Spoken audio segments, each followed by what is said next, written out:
ನಾಲ್ಕು ಪಾದಗಳು.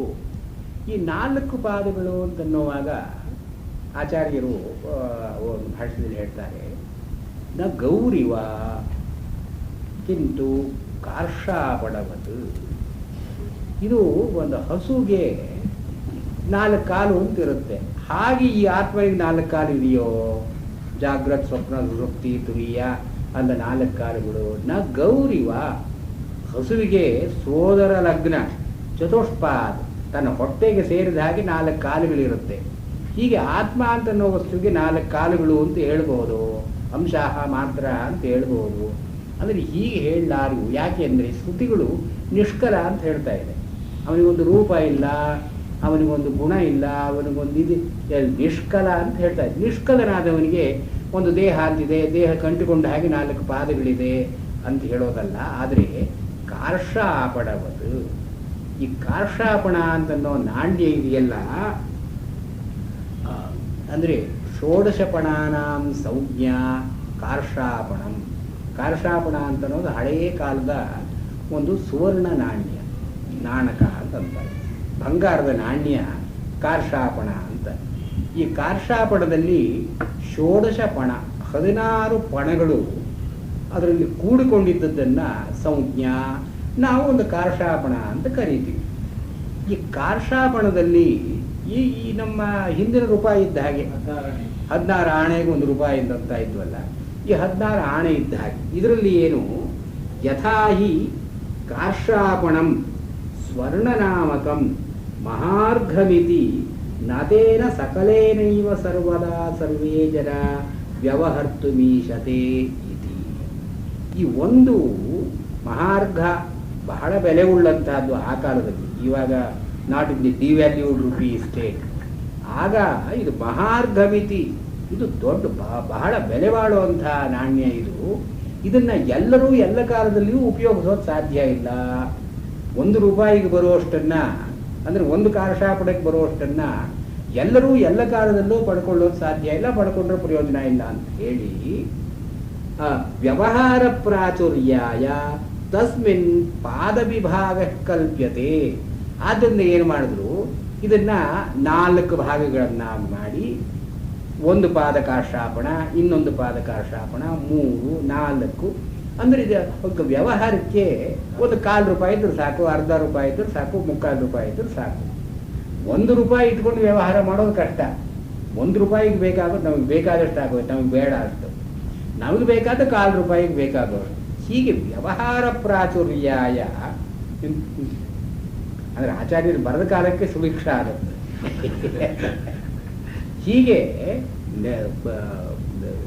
ಸಕಲೇನೈವ ಸರ್ವದಾ ಸರ್ವೇ ಜನ ನ ವ್ಯವಹರ್ತುಮೀಶತೆ. ಸಕಲ ಅಂದರೆ ಉಂಡೆಯಾಗಿ, ಒಡೆಯಿದೆ, ಇಡೀ ಸಕಲ ಅಂತನ್ನೋ ಮಾತಿಗೆ ಅದರ್ಥ.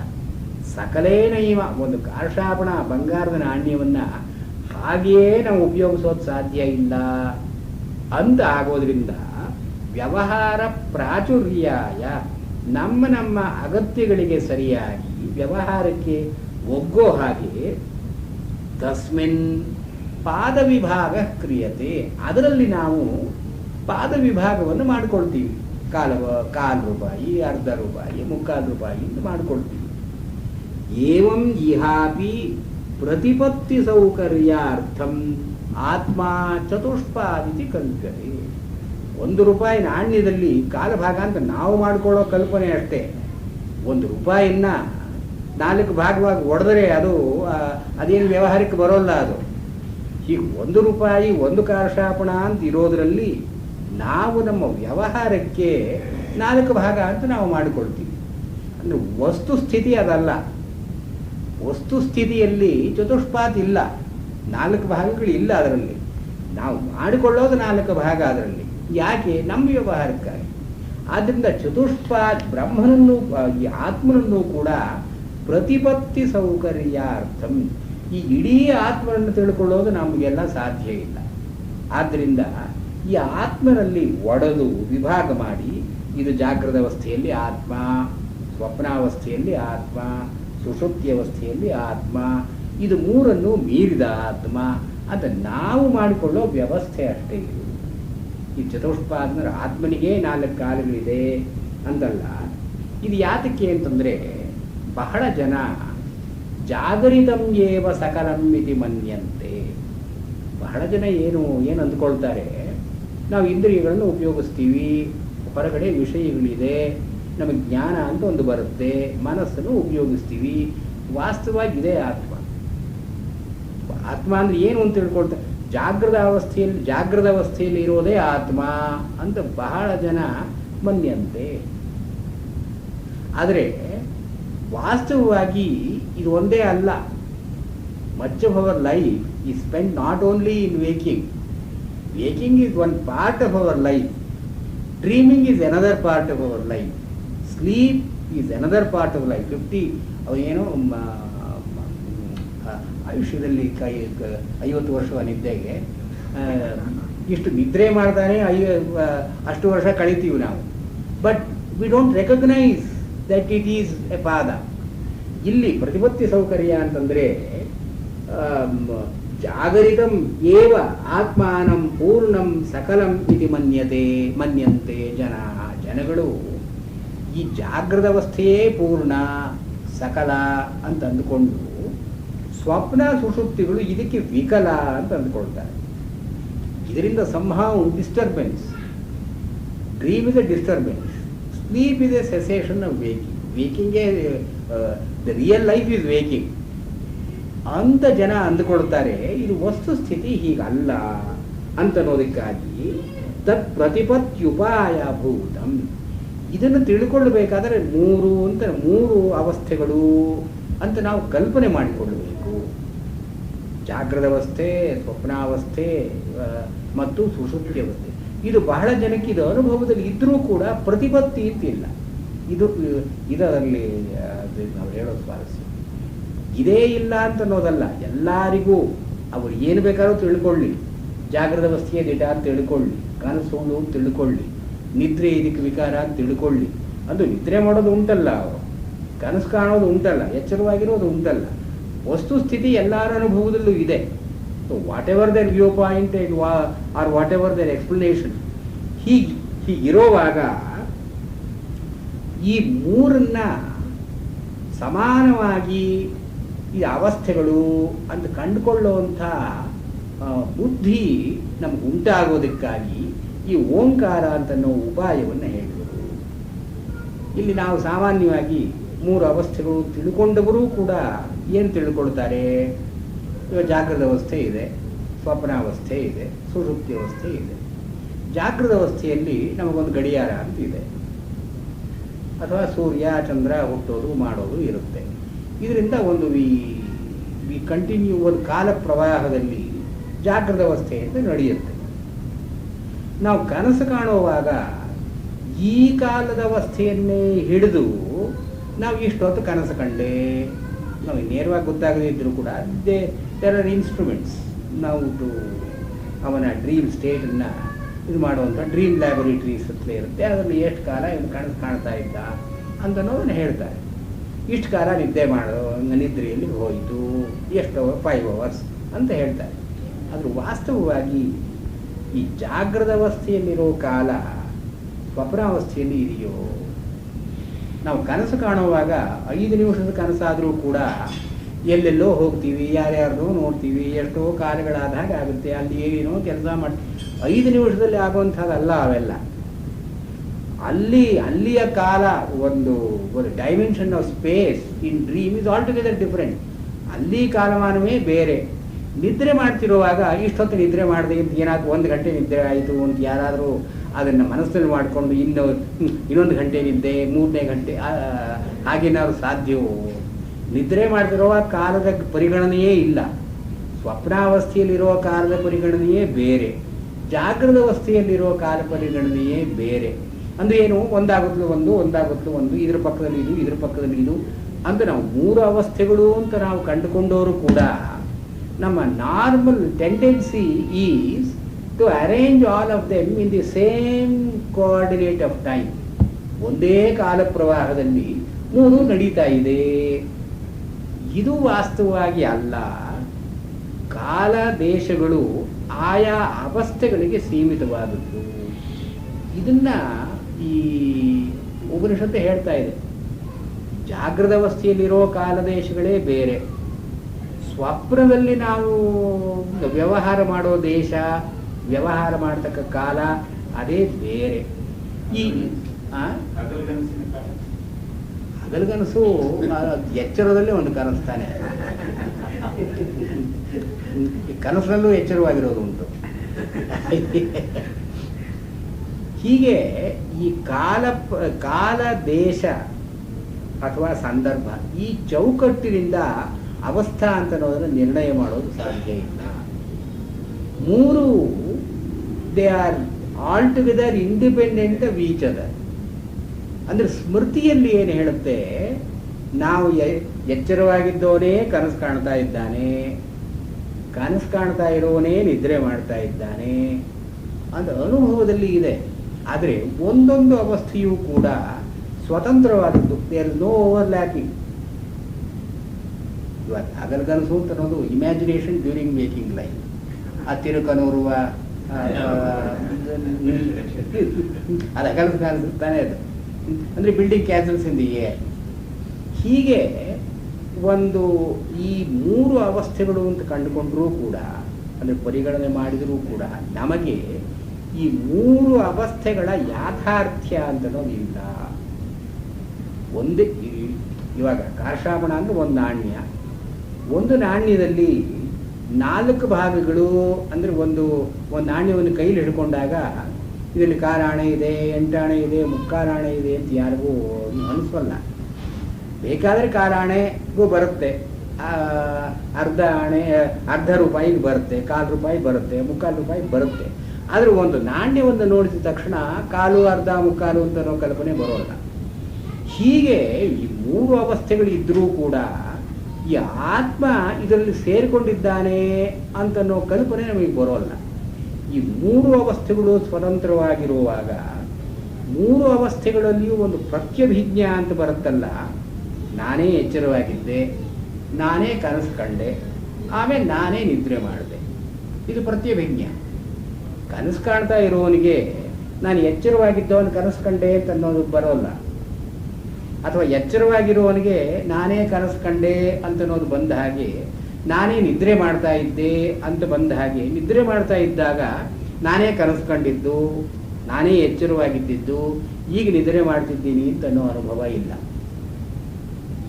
ಈ ಮೂರು ಅವಸ್ಥೆಗಳಲ್ಲಿ ವಿವಿಕ್ತವಾಗಿ ಅನುಭವ ಅಂತಿದ್ರೂ ಕೂಡ ಅದರಲ್ಲಿ ಅನುಸ್ಯೂತವಾದ ಆತ್ಮತತ್ವ ಅಂತನ್ನೋದು ಪ್ರತ್ಯಭಿಜ್ಞೆಯಿಂದ ನಾವು ಊಹಿಸಿಕೊಳ್ಳಬೇಕೇ ವಿನಃ ಕನಸು ಕಾಣ್ತಾ ಇದ್ದಾಗ ಎಚ್ಚರವಾಗಿರೋ ಸ್ಥಿತಿಯ ಪ್ರವೇಶ ಇಲ್ಲ, ನಿದ್ರೆ ಮಾಡ್ತಾ ಇದ್ದಾಗ ಇನ್ನೆರಡರ ಪ್ರವೇಶ ಇಲ್ಲ. ಇದು ಎಚ್ಚರವಾಗಿದ್ದಾಗ ಸ್ವಪ್ನದ ನಿದ್ರೆಯ ಪ್ರವೇಶ ಇಲ್ಲ. 3 are independent, heterogeneous, discrete phenomena. But ಎಲ್ಲ ಒಬ್ಬನ ಅನುಭವದಲ್ಲಿ ಇದೆ. ಒಬ್ಬನ ಅನುಭವದಲ್ಲಿ ಮೂರೂ ಬೇರೆ ಬೇರೆಯಾಗಿರುವಾಗ ಇದು ಆ ಮೂರಕ್ಕೂ ಇದು ಅಧಿಷ್ಠಾನ ಅಂತ ಅನ್ನತಕ್ಕಂಥದ್ದು ಸರ್ವ ವಿಕಲ್ಪಾಧಿಷ್ಠಾನಭೂತ ಪ್ರತ್ಯಗ್ವಸ್ತು ಮಾತ್ರ ಲಕ್ಷಣಯ ನಿರ್ದಿಷ್ಟಂ ಭವತಿ. ಹೀಗೆ ಈ 1/4 ರೂಪಾಯಿ, ಅರ್ಧ ರೂಪಾಯಿ, 3/4 ರೂಪಾಯಿ ಅಂತನೋದು ಎಲ್ಲವೂ ಕೂಡ 1 ರೂಪಾಯಿನಲ್ಲಿ ಹೇಗೆ ಅಂತರ್ಗತವಾಗುತ್ತೋ ಹಾಗೆ ಈ ಜಾಗೃತ್, ಸ್ವಪ್ನ, ಸುಷುಪ್ತಿ ಮೂರೂ ಕೂಡ ಅದರ ಅಧಿಷ್ಠಾನ ಅಂದರೆ ಬ್ಯಾಕ್ಗ್ರೌಂಡ್, ಬೇಸಿಸ್. ಈ ಒಂದು ಆತ್ಮ ಅಂತ ಇಲ್ಲದೇ ಇದ್ದರೆ ಜಾಗೃತ ಅವಸ್ಥೆಯೂ ಇಲ್ಲ, ಸ್ವಪ್ನಾವಸ್ಥೆಯೂ ಇಲ್ಲ, ಸುಷುಪ್ತಿ ಅವಸ್ಥೆಯೂ ಇಲ್ಲ. ಈ ಒಂದು ಕಾರ್ಷಾಪಣ ಅಂತ ಇಲ್ಲದೇ ಇದ್ದರೆ ಅದ್ರ 1/4 ರೂಪಾಯಿಯೂ ಇಲ್ಲ, ಅರ್ಧ ರೂಪಾಯಿಯೂ ಇಲ್ಲ, 3/4 ರೂಪಾಯಿಯೂ ಇಲ್ಲ. ಮತ್ತು ಆಚಾರ್ಯರು ಇನ್ನೊಂದೇನೆ ಹೇಳ್ತಾರೆ, ಇಲ್ಲಿ ಬರ್ತದೆ, ತ್ರಯಾಣ ವಿಶ್ವಾದೀನ ಪೂರ್ವ ಪ್ರವಿಲಾಪೇನ ತುರೀಯಸ್ಯ ಪ್ರತಿಪತ್ತಿ ಕರಣ ಸಾಧನ ಪಾದ ಶಬ್ದ. ಮತ್ತು ಇದನ್ನು ಪಾದ ಅಂತ ಯಾಕೆ ಕರೀತಾ ಇದ್ದೀರಿ? ಚತುಷ್ಪಾದ್, 4 ಪಾದಗಳು. ಈ ಪಾದ್ ಅಂತನ್ನೋ ಮಾತಿಗೆ ಪದ್ಯತೆ ಇತಿ ಪಾದ. ಯಾವುದನ್ನು ಹಿಡಿದು ನಾವು ಮುಂದೆ ಹೋಗ್ತೀವೋ ಇದು ಪಾದ. ಪಾದ ಅಂತನ್ನೋದು ಕರ್ಮ ಸಾಧನಂ, ಒಂದು ಕೆಲಸಕ್ಕೆ ನಾವು ಆತ್ಮವಸ್ತುವನ್ನು ನಾವು ಹುಡುಕಬೇಕು. ಆತ್ಮವಸ್ತು ಅಂದರೆ ಏನು, ಅದಕ್ಕಿಂತ ಸಹಾಯ ಮಾಡುತ್ತೆ. ಈ ಒಂದೊಂದು ಪಾದ ಕೂಡ ಸಹಾಯ ಮಾಡುತ್ತೆ. ಆದ್ದರಿಂದ ಪದ್ಯತೆ ಇತಿ ಪಾದಂ ಅಂದರೆ ಏನು, ವಿಶ್ವ ತೈಜ ಮುಂದಿನ ಕಾರಿಕೆ ಒಳಗೆ ಇದರದ್ದು ಗೀತೆಯಲ್ಲಿ ಈ ವಿಶ್ವ ತೈಜಸ ಪ್ರಾಜ್ಞ ಇದರದ್ದೆಲ್ಲ ಬರುತ್ತೆ. ಹೀಗೆ ಪೂರ್ವ ಪ್ರವಿಲಾಪೇನ ಜಾಗೃತ ಅವಸ್ಥೆ ಅಂತನ್ನೋದು ಕನಸು ಕಾಣ್ತಾ ಇದ್ದಾಗ ಅದರಲ್ಲಿ ಅಂತರ್ಗತವಾಗೋಯ್ತು. ಕನಸು ಕಾಣ್ತಾ ಇರುವಾಗ waking state is bracketed in it. ಮತ್ತು ಸುಷುಪ್ತಿಯಲ್ಲಿ ಈ ಡ್ರೀಮ್ ಸ್ಟೇಟ್ ಅಂತ ಅನ್ನೋದು ಬ್ರ್ಯಾಕೆಟೆಡ್. ಪೂರ್ವ ಪ್ರವಿಲಾಪೇನ. ಹಾಗೆ ಈ ₹1 ಅಂತಂದ ₹1 ಅದನ್ನು ಸೇರ್ಕೊಂಡು ಬಿಡ್ತದೆ. ಕಾಲು ಸೇರಿ ಅರ್ಧ ಅಂತಾಯಿತು. ₹3.25 ಅಂತ ನಾವು ಅಂದಾಗ ಈ ₹1 ಸೇರಿಕೊಳ್ತು, ಇನ್ನೊಂದು ₹1 ಸೇರಿಕೊಳ್ತು, ಸೇರಿಕೊಂಡು ₹3.25 ಅಂತ ಆಯಿತು. ಇನ್ನು ₹1 ಅಂತಂದಾಗ ಈ ₹1 ಅರ್ಧದಲ್ಲಿ ಸೇರಿತು, ಅರ್ಧ ಅಂತ ಮುಕ್ಕಾಲರಲ್ಲಿ ಸೇರಿತು, ಮುಕ್ಕಾಲು ಅಂತ ಒಂದರಲ್ಲಿ ಸೇರಿತು. ಇದು ಪೂರ್ವ ಪ್ರವಿಲಾಪೇನ. ಈ ಒಂದೊಂದು ಅವಸ್ಥೆಯೂ ಕೂಡ ಆತ್ಮನಲ್ಲಿ ಅಂತರ್ಗತವಾಯಿತು. ಆತ್ಮ ಇರೋದು ಒಂದು. ತುರೀಯಸ್ಯತು ಪದ್ಯತೆ ಇತಿ ಪಾದ ಶಬ್ದ. ಇದೆಯ ಮೂರೂ ಕೂಡಿ ತುರೀಯದಲ್ಲಿ ನಮ್ಮನ್ನು ಸೇರಿಸುತ್ತೆ. ಆದ್ದರಿಂದ ಇದು ಪಾದ. ಚತುಷ್ಪಾದ ಇದು ಇದರ ಅರ್ಥ. ಸರ್ವಂ ಹಿ ಏತದ್ ಬ್ರಹ್ಮಾಯಮಾತ್ಮ ಬ್ರಹ್ಮ ಸೋಯಮಾತ್ಮ ಚತುಷ್ಪಾದ.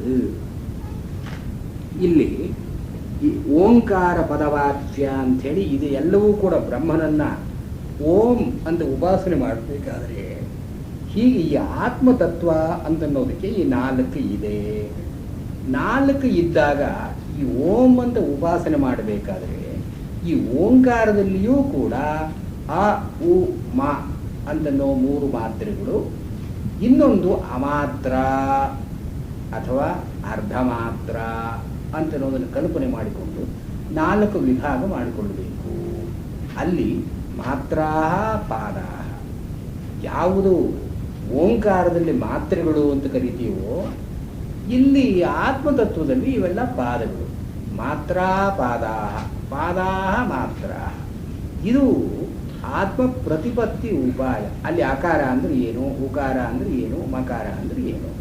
ಅಕಾರ ಅಂತನ್ನೋದು ವಿಶ್ವ, ಉಕಾರ ಅಂತನ್ನೋದು ತೈಜಸ, ಮಕಾರ ಅಂತನ್ನೋದು ಪ್ರಾಜ್ಞ, ಜಾಗೃತ, ಸ್ವಪ್ನ, ಸುಷುಪ್ತಿ. ಇದನ್ನು ತಿಳ್ಕೊಂಡ ಮೇಲೆ 3 ಕೂಡಿಸಿಕೊಂಡು ಒಂದೇ ಒಂದು ಧ್ವನಿಯಾಗಿ ಯಾವುದಿದೆಯೋ ಅದನ್ನು ಅಮಾತ್ರ ಅಥವಾ ಅರ್ಧ ಮಾತ್ರ ಅಂತ ಕರೆದು ಅದನ್ನು ತುರೀಯ ಅಂತ ಕರೀತಾರೆ. ಅಂದರೆ 3 ಸೇರಿಸ್ತಕ್ಕದ್ದು. ಓಂ ಅಂತನ್ನೋದು ಬೀಜಾಕ್ಷರಗಳಲ್ಲಿ ಈ ಒಂದು ಅನುಸ್ವಾರದ ಕಲ್ಪನೆ ಹೊಂದಿದೆ. ಇವಾಗ ಕ್ರೀಮ್, ಹ್ರೀಂ ಇವೆಲ್ಲ ಬೀಜಾಕ್ಷರಗಳು ಇದೆ. ಇವಾಗ ಹ್ರೀಂ ಅಂತನ್ನೋದ್ರಲ್ಲಿ ಹಕಾರ, ರಕಾರ, ಈಕಾರ ಸೇರುತ್ತೆ. ಹಕಾರ ಅಂತನ್ನೋದು ಶಿವತತ್ವ, ರಕಾರ ಅಂತನ್ನೋದು ಅಗ್ನಿತತ್ವ, ಈಕಾರ ಅನ್ನೋದು ಶಕ್ತಿ ತತ್ವ ಅಥವಾ ದೇವಿ ತತ್ವ. ಎಲ್ಲಿದು 3 ಕೂಡಿಕೊಳ್ಳುತ್ತೋ ಅದು ಹ್ರೀ ಅಂತಾಗುತ್ತೆ. ಒಂದು ಸಂಧ್ಯಕ್ಷರವಾಗಿ ಹ್ರೀ ಅಂತಾಗುತ್ತೆ. ಆದರೆ 3 ಬೇರೆ ಬೇರೆಯಲ್ಲ, 3 ಮಾತ್ರೆಗಳನ್ನು ಉಳ್ಳಂಥ ಒಂದು ತತ್ವ ಅಂತ ಸೇರಿಸಬೇಕಾದ್ರೆ ನಾವು ಅನುಸ್ವಾರವನ್ನು ಹಾಕ್ತೀವಿ. ಮೇಲೆ ಹಾಕಿ ಹ್ರೀಂ ಆ ಅಂತ ಬಾಯಿ ಮುಚ್ಚಿಕೊಳ್ತೀವಲ್ಲ, ನಾವು ಬಾಯಿ ಮುಚ್ಚಿಕೊಂಡಾಗ ಇದು ಪೂರ್ಣ, ಇಲ್ಲಿ ವೈವಿಧ್ಯ ಇಲ್ಲ ಅಂತನ್ನೋದು. ಆ ಪೂರ್ಣಕ್ಕಾಗಿ ನಾವು ಅನುಸ್ವಾರವನ್ನು ಅಂಥೇಳಿ ಅದನ್ನು ಬಾಯಿ ಮುಚ್ಚಿ ಹೇಳತಕ್ಕಂಥದ್ದು. ಅಂದರೆ ಹಕಾರ, ರಕಾರ, ಈಕಾರ 3 ಅಳವಡಿಸಿಕೊಂಡಿರತಕ್ಕಂಥ ಒಂದು ತತ್ವ. ಇದು ತುರೀಯ, ಚತುರೀಯ, 4ನೇ ತತ್ವ. 4ನೇ ತತ್ವದಲ್ಲಿ ಇದು 3 ಕೂಡಿಕೊಂಡಿದೆ. ಹಾಗೆ ಈ ಓಂ ಅಂತನ್ನುವಾಗ ಅವಧಾತುವೇ ಆದರೂ ಕೂಡ ರಕ್ಷಣೆ ಮಾಡೋದು ಒಂದು ಧಾತು ಅರ್ಥ, ಅವರಕ್ಷಣೆ. ಆದರೆ ಅಂತ ಬರುತ್ತಲ್ಲ, ಇದು ಒಂದು ತತ್ವ ಅಂತ ಸೂಚನೆ ಮಾಡೋದಕ್ಕಾಗಿ ಸರ್ವಂ ಓಂ ಇತ್ಯೇವ, ಎಲ್ಲವೂ ಓಂ ಅಂದರೆ ಇದೇ ಬ್ರಹ್ಮ. ಅಂದರೆ ಇಲ್ಲಿ ಶಬ್ದ ಬ್ರಹ್ಮ ಅಂತ ಒಂದಿದೆ, ಪ್ರಪಂಚ ಪ್ರವಿಲಯ ಅಂತನ್ನೋ ಒಂದು ವಾದ ಇದೆ. ಈ ಎರಡು ವಾದಕ್ಕೂ ಇಲ್ಲಿ ಹೇಳ್ತಕ್ಕಂಥದ್ದಕ್ಕೂ ಸಂಬಂಧ ಇದೆ. ವಿಭೂತಿ ಅನ್ನೋದಕ್ಕೆ ವಿಶಿಷ್ಟವಾದ ಗುಣವಿಭೂತಿ, ವಿಭೂತಿ ವಿಶಿಷ್ಟವಾದ ಕಾರಿಕಾದ ಮೇಲೆ ಮಾಡಲಿಕ್ಕೆ, ಅಂದರೆ ಕಾರಿಕೆಯಲ್ಲಿ ಎಲ್ಲೂ ಉಪನಿಷತ್ತಿನ ಮೆನ್ಷನ್ನೂ ಇಲ್ಲ, ಈ ಉಪನಿಷತ್ತಿನಲ್ಲಿ ಬರೋದ್ರ ಡಿಸ್ಕಷನ್ನೂ ಇಲ್ಲ. ಈ ಕಾರಿಕೆಗೂ ಮಾಂಡವ್ಯ ಭಾಷ್ಯಕ್ಕೂ ಮಾಂಡವ್ಯ ಉಪನಿಷತ್ತಿಗೂ ವೆರಿ ಲೂಸ್ ಕನೆಕ್ಷನ್. ಇಲ್ಲಿ ಉಪನಿಷತ್ ಅಂದರೆ ಸಂಪ್ರದಾಯದಲ್ಲಿ ಉಪನಿಷತ್ತು ಅಂತಿದೆ, ಉಪನಿಷತ್ತಿಗೊಂದು ಭಾಷ್ಯ ಅಂತಿದೆ. Shankaracharya has continued with the Gaudapada Karika. ಇಲ್ಲಿ ಆ ಓಂಕಾರವನ್ನು ಹೇಳಿ ಅಯಂ ಆತ್ಮ ಚತುಷ್ಪಾತ್ ಅಂತ ಹೇಳಿದ್ರು. 4 ಪಾದಗಳು, ಕ್ವಾರ್ಟರ್ಸ್, ಫುಟ್ಹೋಲ್ಸ್, ಸ್ಥಾನಗಳು. ಪಾದ ಅಂತ ಅನ್ನೋ ಮಾತಿಗೆ ಪದ್ಯತೆ ಇತಿ ಪಾದಂ, ಯಾವುದು ನಮ್ಮನ್ನು ಹೋಗೋ ಹಾಗೆ ಮಾಡುತ್ತೋ ನಡೆಸುತ್ತೋ ಅದು ಪಾದ. ಕಾಲು ಅಂತ ಅನ್ನೋ ಅರ್ಥದಲ್ಲಿ ನಡೆಯೋದಕ್ಕೆ ಸಹಾಯವಾಗತಕ್ಕಂಥದ್ದು ಪಾದ. ಮತ್ತು ಪದ್ಯತೆ, ನಾವು ಯಾವುದನ್ನು ಮುಟ್ತೀವೋ, ಯಾವ ಸ್ಥಾನವನ್ನು ಹಿಡ್ಕೊಳ್ತೀವೋ ಅದು ಪಾದ. ಆದ್ದರಿಂದ ಇದು ಪಾದ ಅಂತ ಅನ್ನೋದು ಕಾರಕವಾಗಿಯೂ ಆಗುತ್ತೆ, ಕರ್ಮವಾಗಿಯೂ ಆಗುತ್ತೆ. ಇದು ಕರ್ಮಪರ, ಕಾರಕ ಎರಡು. ಕಾರಕ ಅಂತಂದರೆ ಯಾವುದು ನಡೆಯೋದಕ್ಕೆ ಸಹಾಯವಾಗುತ್ತೋ ಅದು ಪಾದ, ಪದ್ಯತೆ ಇತಿ. ಇನ್ನೊಂದು ನಡೆಯೋ ಕ್ರಿಯೆಯೇ ಒಂದು ಪಾದ, ಮತ್ತು ಯಾವುದು ಪಾದದಿಂದ ಆಕ್ರಮಿಸಿಕೊಳ್ಳಲ್ಪಡುತ್ತದೆಯೋ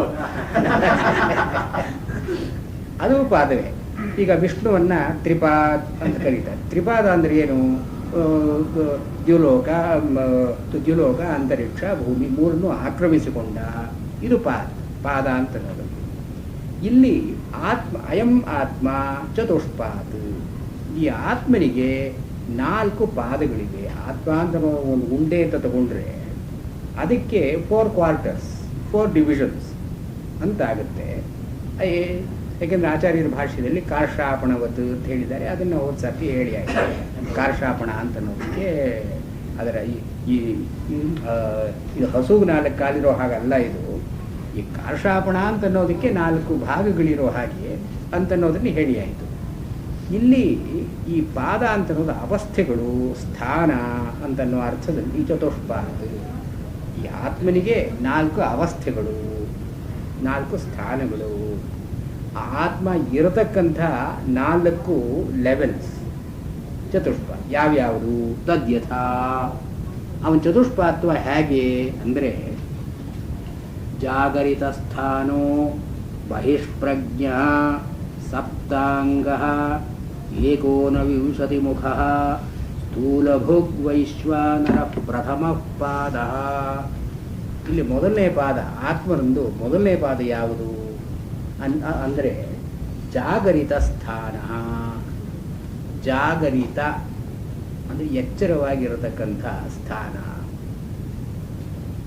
ಇಲ್ಲಿ ಕಾರಿಕೆಯಲ್ಲಿ ಮುಂದೆ 6 ಉಪನಿಷತ್ ಮಂತ್ರಗಳಾದ ಮೇಲೆ ಕಾರಿಕೆ ಶುರುವಾಗುತ್ತೆ.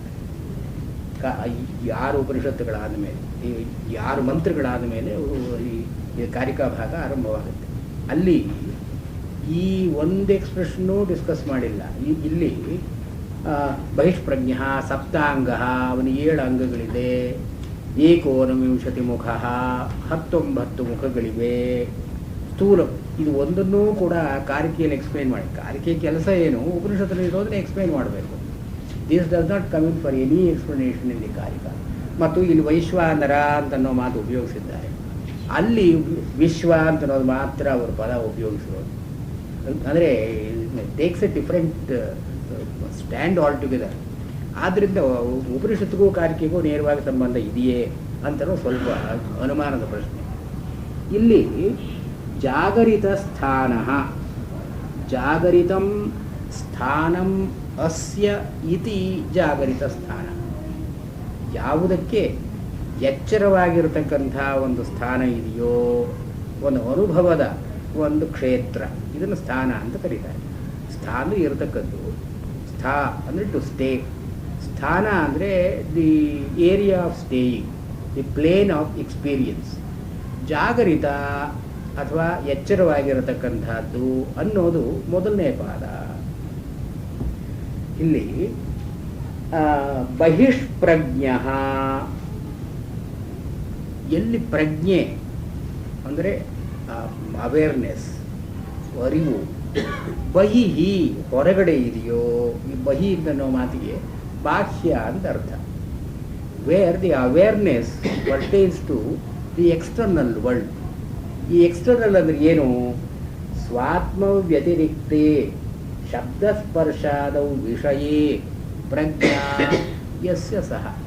ತಾನಲ್ಲದೆ ತನಗೆ ಹೊರಗಡೆಯಿಂದ ಬರತಕ್ಕಂಥ ರೂಪ, ರಸ, ಗಂಧ, ಸ್ಪರ್ಶ ಇಂಥ ವಿಷಯಗಳ ಮೇಲೆ ಅರಿವು ಎಲ್ಲಿದೆಯೋ ಇದು ಬಹಿಃಪ್ರಜ್ಞ. ಅಂದರೆ ಔಟ್ವರ್ಡ್ ಓರಿಯೆಂಟೆಡ್ ಬಹಿಷ್ಪ್ರಜ್ಞ. ಈ ಜಾಗರಿತ ಸ್ಥಾನದಲ್ಲಿ ಒಂದು ಎಚ್ಚರವಾಗಿರೋ ಸ್ಥಿತಿಯಲ್ಲಿ ಬಹಿಷ್ಪ್ರಜ್ಞ ವಿಷಯಗಳ ಅನುಭವ ಅಂತ ಇದೆ. ವಿಷಯಗಳ ಅನುಭವ ಅಂತ ಇದೆ ಅಂತ ಹೇಳಿದ ಮೇಲೆ ಇಂದ್ರಿಯಗಳ ವ್ಯಾಪಾರ ಅಂತ ಇದೆ. ಇಂದ್ರಿಯಗಳಿಲ್ಲದೆ ವಿಷಯಗಳ ಅರಿವು ಹೇಗೆ ಬರಬೇಕು? ಒಂದು ರೂಪ ಅಂತ ಕಂಡುಕೊಳ್ಬೇಕಾದ್ರೆ ಕಣ್ಣು ಕೆಲಸ ಮಾಡ್ತಾ ಇರಬೇಕು, ಶಬ್ದ ಅಂತ ಕಂಡುಕೊಳ್ಬೇಕಾದ್ರೆ ಕಿವಿ ಕೆಲಸ ಮಾಡ್ತಾ ಇರಬೇಕು. ಅಂದರೆ ವಿಷಯಗಳ ಅನುಭವ ಅಂತ ಆದಮೇಲೆ ಅಂದರೆ ಇಪ್ಸೋ ಫ್ಯಾಕ್ಟೋ ಅದರ ಒಂದು ಸ್ವಯಂ ನಿಷ್ಪನ್ನವಾಗಿ ಇಂದ್ರಿಯ ಸಂವೇದನೆ ಅಂತ ಇರಬೇಕು, ಇಂದ್ರಿಯ ವ್ಯಾಪಾರಗಳು ಇರಬೇಕು. ಇಂದ್ರಿಯ ಇಂದ್ರಿಯಗಳನ್ನು ಗ್ರಹ ಅಂತ ಕರೀತಾರೆ. ಗ್ರಹ ಅಂದರೆ ವಿಷಯಗಳನ್ನು ಯಾವುದು ಹಿಡ್ಕೊಳ್ಳುತ್ತೋ ಅದು ಗ್ರಹ. ಗ್ರಹ ಅಂದರೆ ಹಿಡ್ಕೊಳ್ಳೋದು ಅಂತ ತಾನೆ. ಈ ಗ್ರಹಧಾತು, ಗ್ರಹಗೆ ಗ್ರಾಸ್ಪ್ ಅಂತ ಅನ್ನೋದೇ ಅರ್ಥ. ಈ ಗ್ರಾಸ್ಪ್ ಅಂತ ಅನ್ನೋ ಮಾತು ಗ್ರಹ ಇಂದಲೇ ಬಂದಿರೋದು. ಈ ಒಂದು ರೂಟಿಂದಲೇ ಗ್ರಾಹೆ ಅಂತ, ಲ್ಯಾಟಿನ್ನಲ್ಲಿ ಗ್ರಾಹೆ ಅಂತಲೇ ಅದು. ಆಂಗ್ಲೋ ಸ್ಯಾಕ್ಸ್ನಲ್ಲಿ ಗ್ರಾಸ್ಪ್ ಅಂತ ಆಯಿತು. ಅದು ಗ್ರಹ ಅಂದರೆ ಹಿಡ್ಕೊಳ್ಳೋದು. ವಿಷಯಗಳನ್ನು ಇಂದ್ರಿಯ ಹಿಡ್ಕೊಳ್ಳೋದ್ರಿಂದ ಇಂದ್ರಿಯಗಳನ್ನು ಗ್ರಹ ಅಂತ ಕರೀತಾರೆ. ಇಂದ್ರಿಯಗಳನ್ನು ಇನ್ಯಾವುದೋ ಒಂದು ಹಿಡ್ಕೊಂಡ ಮೇಲೇನೆ ಇಂದ್ರಿಯಗಳು ಗ್ರಹವಾಗೋದು. ಇದನ್ನು ಅತಿಗ್ರಹ ಅಂತ ಕರೀತಾರೆ. ಅತಿಗ್ರಹ ಅಂದರೆ ಮನಸ್ಸು ಇಂದ್ರಿಯಗಳನ್ನು ಹಿಡ್ಕೊಂಡ್ರೆ ಇಂದ್ರಿಯ ವಿಷಯಗಳನ್ನು ಹಿಡ್ಕೊಳ್ಳುತ್ತೆ. ಆದ್ದರಿಂದ ಇಂದ್ರಿಯ ವ್ಯಾಪಾರ ಇದೆ ಅಂತನ್ನೋ ಕಾರಣದಿಂದ ಮನಸ್ಸಿನ ವ್ಯಾಪಾರವೂ ಇದೆ. ಮನಸ್ಸು ಇಂದ್ರಿಯಗಳಿಲ್ಲದೆ ವಿಷಯ ಅಂತನ್ನೋದು ಗ್ರಹಣವಾಗೋ ಸಾಧ್ಯತೆ ಇಲ್ಲ.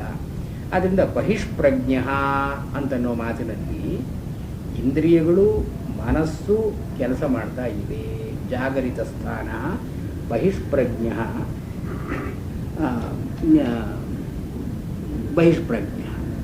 ಸಪ್ತಾಂಗ, 7 ಅಂಗಗಳಿದೆ. ಇದು 7 ಅಂಗಗಳು ಯಾವುದು ಅಂತ ಉಪನಿಷತ್ತಿನಲ್ಲಿ ಹೇಳಿಲ್ಲ. ಇದು ಉಪನಿಷತ್ತಿನ ಒಂದು ಸ್ವಾರಸ್ಯ ಏನು, ಸ್ವಾರಸ್ಯ ಮಾತ್ರ ಅಲ್ಲ, ಸಮಸ್ಯೆ. The intriguing feature as well as the mystery is in the shortness of the ಉಪನಿಷತ್ತುಗಳು ಸಾಮಾನ್ಯವಾಗಿ ದೀರ್ಘವಾಗಿರೋದು ವಾಡಿಕೆ. ಬೃಹದಾರಣ್ಯಕದಷ್ಟು ದೀರ್ಘವಾಗಿರೋದಿದ್ದರೂ ಕೂಡ ಕಠಾಕೇನ ಇವೆಲ್ಲ ಸುಮಾರಾಗಿ ದೀರ್ಘವಾಗಿಯೇ ಇದೆ. ಯಾವುದಾದ್ರೂ ಒಂದು ವಿಷಯ ಎತ್ತುಕೊಂಡ್ರೆ ಅದರ ಪರ್ಯಾಯಗಳಿಂದ, ದೃಷ್ಟಾಂತಗಳಿಂದ ಅದನ್ನು ವಿವರಿಸಿ ಹೇಳ್ತಕ್ಕಂಥದ್ದು ಉಪನಿಷತ್ತಿನ ಕ್ರಮ. ಒಂದೇ ಒಂದನ್ನು ಅಭ್ಯಾಸದಿಂದ ಯಚ್ಚಕ್ಷುಷಾ ನ ಪಶ್ಯತಿ ಏನ ಚಕ್ಷುಂಷಿ ಅದು ಹೇಳಿದ ಮೇಲೆ ಯಚ್ಛ್ರೋತ್ರೇಣ ನ ಶೃಣೋತಿ ಇತ್ಯಾದಿಯಾಗಿ ಹೇಳಿ ಮತ್ತೆ ಹೇಳಿ ವಿಷಯ ಸ್ಪಷ್ಟವಾಗಿ ಮಾಡೋದು ಉಪನಿಷತ್ತಿನ ಒಂದು ಕ್ರಮ. ಮಾಂಡುಕ್ಯದಲ್ಲಿ ಹಾಗಿಲ್ಲ. It's the shortest Upanishad and many of the things are left unexplain. ಇಲ್ಲಿ ಸಪ್ತಾಂಗ ಅಂತಿದೆ. ಏನು ಅಂಗಗಳು, 7 ಅಂಗಗಳು ಯಾವುದು? It is left to anybody's imagination. So ಶಂಕರಾಚಾರ್ಯರ ಇಮ್ಯಾಜಿನೇಷನ್ ಒಂದು ರೀತಿ. ಇಲ್ಲಿ ಸಪ್ತಾಂಗ ಉಪನಿಷತ್ಗೆ there is no internal evidence to support Shankara's view. ಯಾರು ಏನು ಬೇಕಾದರೂ ಹೇಳ್ಬೋದು, ಎಲ್ಲದಕ್ಕೂ ಸರಿಯಾಗುತ್ತೆ. ಇದು ಸಪ್ತಾಂಗ. ಏನು ಸಪ್ತಾಂಗ? ಉಪನಿಷತ್ಕಾರರ ಮನಸ್ಸಿನಲ್ಲಿ ಏನಿತ್ತು ನಮಗೆ ಗೊತ್ತಿಲ್ಲ. ಕಾರಿಕೆಯಲ್ಲಂತೂ ಇದಕ್ಕೆ ಯಾವ ವ್ಯಾಖ್ಯಾನವೂ ಇಲ್ಲ. ಇದು ಯಾವುದು 7 ಕಾರಿಕೆಯಲ್ಲಿ ಬರೋಲ್ಲ. ಇಡೀ ಗೌಡಪಾದ ಕಾರಿಕೆಯಲ್ಲಿ ಇದು ಏನು ಸಪ್ತಾಂಗ, ಏಕೋನವಿಂಶತಿ ಮುಖ ಏನು ಅಂತ ಬರೋಲ್ಲ. ಆದರೆ ಶಂಕರಾಚಾರ್ಯರ ಪಾಪ ಏನೋ ಒಂದು ಸ್ವಲ್ಪ ಕಷ್ಟಪಟ್ಟು ಈ has burn the midnight oil. ಇದು ಏನು 7 ಅಂಗಗಳು 2 ರೀತಿಯಾಗಿ ಇಲ್ಲಿ ಓಂಕಾರ ಅಂತನ್ನೋದನ್ನು ವಿರಾಟ್ ರೂಪವಾಗಿ ಹೇಳಿದ್ದಾರೆ. ಅಂದರೆ ಏನು? ಸರ್ವಂ ಓಂ. ಪ್ರಣವಾಂತರು ಇಡೀ ಜಗತ್ತು, ಇಡೀ ವಿಶ್ವ ಓಂಕಾರ. ಯಾವುದು ಇಡೀ ವಿಶ್ವ ಓಂಕಾರದಿಂದ ಪ್ರತಿಪಾದ್ಯವಾಗಿದೆಯೋ ಅದೇನೇ ಅಯಂ ಆತ್ಮ. ಈ ಆತ್ಮ ಇದ್ದಾನಲ್ಲ ಇವನು. ಇಲ್ಲಿ ಎರಡು, ಒಂದು ವಿರಾಟ್ ಸ್ವರೂಪ, ಒಂದು ಇಲ್ಲಿ ಒಂದು ಪಿಂಡ, ಅಂದರೆ ಇಂಡಿವಿಜುವಲ್ ಲೆವೆಲ್ನಲ್ಲಿ, ಒಂದು ಕಾಸ್ಮಿಕ್ ಲೆವೆಲ್ನಲ್ಲಿ ಓಂಕಾರ, ಇಂಡಿವಿಜುವಲ್ ಲೆವೆಲ್ನಲ್ಲಿ ಓಂಕಾರ. ಇದನ್ನು ಇಲ್ಲಿ ಆಚಾರ್ಯರು ಪಿಂಡ ಸಮಷ್ಟಿ ಅಂತ ಕರೆದಿದ್ದಾರೆ. ಪಿಂಡ ಅಂತಂದರೆ ದೇಹದಲ್ಲಿ ಇರತಕ್ಕಂಥ ಆತ್ಮ, ದೇಹಸ್ಥನಾದ ಆತ್ಮ. ಶಾರೀರ ಅಂತ ಕರೆದಿದ್ದಾರಲ್ಲ, ಶರೀರದಲ್ಲಿ ಇರತಕ್ಕವನು ಶಾರೀರ, ಶಾರೀರಾತ್ಮ, ಶರೀರದಲ್ಲಿ ಇರತಕ್ಕ ಆತ್ಮ. ಇದನ್ನು ಪಿಂಡ ಅಂತ ಕರೆದಿದ್ದಾರೆ. ಪಿಂಡ ಅಂದರೆ ಇಂಡಿವಿಜುವಲ್ ಅಂತಷ್ಟೇ. ಎಲ್ಲಿ ದಿ ಆರ್ಗನೈಸೇಷನ್ ಇಸ್ ಸ್ಪೆಸಿಫಿಕ್ ಅದನ್ನೇ ಪಿಂಡ ಅಂತ ಕರೆದಿದ್ದಾರೆ. ಪಿಂಡೀಕರಣ ಅಂತ ಇದೆಯಲ್ಲ, ಪಿಂಡ ಅಂತಂದರೆ ಒಟ್ಟಿಗೆ ಸೇರಿಸೋದು ಅಂತ ಅರ್ಥ. ಪಿಂಡ ಅಂತನ್ನೋ ಮಾತಿಗೆ ಒಂದು where the organisation is specific. ಇಂದ್ರಿಯಗಳಿದೆ, ಇಂದ್ರಿಯ ಸಂವೇದನೆಗೆ ಮನಸ್ಸಿದೆ, ಮನಸ್ಸನ್ನು ಹೇಳ್ಕೊಳ್ಳೋದಕ್ಕೆ ಆತ್ಮ ಇದೆ, ಹೊರಗಡೆ ವಿಷಯಗಳಿದೆ. ಇವೆಲ್ಲ ಒಂದು ಕ್ಲೋಸ್ ನೆಟ್ ಆರ್ಗನೈಸೇಷನ್. ಇದನ್ನು ಇವರು ಪಿಂಡ ಅಂತ ಕರೆದರು. There is a diffuse organisation outside. ಇದನ್ನು ಸಮಷ್ಟಿ ಅಂತ ಕರೆದರು. The cosmic framework and the individual framework. ಆಚಾರ್ಯರು ಇದನ್ನು ತೋರಿಸಿ ಈ ಸಪ್ತಾಂಗ ಅಂತನ್ನೋದು ಎರಡಕ್ಕೂ ಅನ್ವಯವಾಗಬೇಕು. ಎರಡಕ್ಕೂ ಅನ್ವಯವಾಗುವಂಥದ್ದು ಉಪನಿಷತ್ತುಗಳಲ್ಲಿ, ಬೇರೆ ಬೇರೆ ಬ್ರಾಹ್ಮಣಗಳಲ್ಲಿ ಇದರ ಡಿಸ್ಕ್ರಿಪ್ಷನ್ ಬರುತ್ತೆ. ಇವಾಗ ಮೊದಲನೇದು ವಿರಾಟ್ ಸ್ವರೂಪ ಅಥವಾ ಸಮಷ್ಟಿ ಅಂತನ್ನೋದು ಅಗ್ನಿಹೋತ್ರ ಪ್ರಕ್ರಿಯೆಯಲ್ಲಿ ಅಗ್ನಿಹೋತ್ರವನ್ನು ಮಾಡುವಾಗ ದ್ಯುಲೋಕ ಸುತೇಜಾ ಶಿರಃ ಅಂತ ಒಂದು ಮಾತು. 7 ಅಂಗಗಳು ಯಾವ್ಯಾವುದು ಅಂದರೆ ಈ ಒಂದು ಹೆವನ್ಲಿ ವಾಲ್ಟ್ ಅಂತ ಏನು ಹೇಳ್ತೀವಿ ನಾವು, ದ್ಯುಲೋಕ ಅಂತ, ಅಂದರೆ ಮೇಲ್ಗಡೆ ಇರತಕ್ಕಂಥ ಲೋಕ. ಇದು ಎಫುಲ್ಜೆಂಟ್, ಪ್ರಕಾಶಮಾನವಾಗಿರ್ತಕ್ಕಂಥದ್ದು ದ್ಯುಲೋಕ. ಇದೇ ಇವನ ಶಿರಸ್ಸು. ಈ ಆತ್ಮ ಅಂತ ಏನು ಕರೀತಾ ಇದ್ದೀವಿ ನಾವು, ಅವನನ್ನು ಸಮಷ್ಟಿಯಲ್ಲಿ ಅವನಿಗೊಂದು ತಲೆ ಎಂತಿರಬೇಕು, ಕೈ ಎಂತಿರಬೇಕು, ಕಾಲು ಎಂತಿರಬೇಕು ಅಂತಂದರೆ ಇದೆ. ಅವನ ತಲೆ ಯಾವುದು? ಈ ದ್ಯುಲೋಕವೇ ಅವನ ತಲೆ. ಮೇಲೆ ಕಾಣತಕ್ಕಂಥ ಹೆವನ್ಲಿ ಫರ್ಮಮೆಂಟ್ ವಿಚ್ ಈಸ್ ಸುತೇಜಾ. ಸ್ವರ್ಗ ಮೂರ್ಧ, ಇದನ್ನು ಸ್ವರ್ಗ ಅಂತ ಕರೆದಿದ್ದಾರೆ. ದ್ಯುಲೋಕವನ್ನೇ ಸ್ವರ್ಗ. ಯಾಕೆಂದರೆ ಸ್ವರ್ ಅಂತನ್ನೋ ಧಾತುವಿಗೆ ಪ್ರಕಾಶಮಾನವಾಗಿರೋದು ಅಂತ ಅರ್ಥ. ಗ ಅಂದರೆ ಹೋಗತಕ್ಕದ್ದು. ಎಲ್ಲಿ ಪ್ರಕಾಶಮಾನವಾಗಿರೋದೆಲ್ಲ ಹೋಗಿ ಸೇರಿಕೊಳ್ಳುತ್ತೋ ಅಂದರೆ ಏನು, ಬಂಡಲ್ ಆಫ್ ಎಫಲ್ಜೆನ್ಸ್, ಇದು ಸ್ವರ್ಗ. ಅದನ್ನೇ ಇವರು ಹೆವನ್ ಅಂತ ಆಮೇಲೆ ಕರ್ಕೊಂಡ್ರು. ಬಟ್ ಬ್ರಾಹ್ಮಣಗಳಲ್ಲಿ ಸ್ವರ್ಗ ಅಂತನ್ನೋ ಮಾತಿಗೆ ಮೇಲ್ಗಡೆ ಲೋಕ, ಎಲ್ಲಿ ಸೂರ್ಯ ಎಲ್ಲಿದ್ದಾನೋ ಅಂಥ ಪ್ರಕಾಶಮಾನವಾದ ಲೋಕ. ಮತ್ತು ಸೂರ್ಯ ಚಕ್ಷು, ಅವರಿಗೆ ಕಣ್ಣು ಯಾವುದು ಅಂದರೆ ಸೂರ್ಯನೇ ಕಣ್ಣು.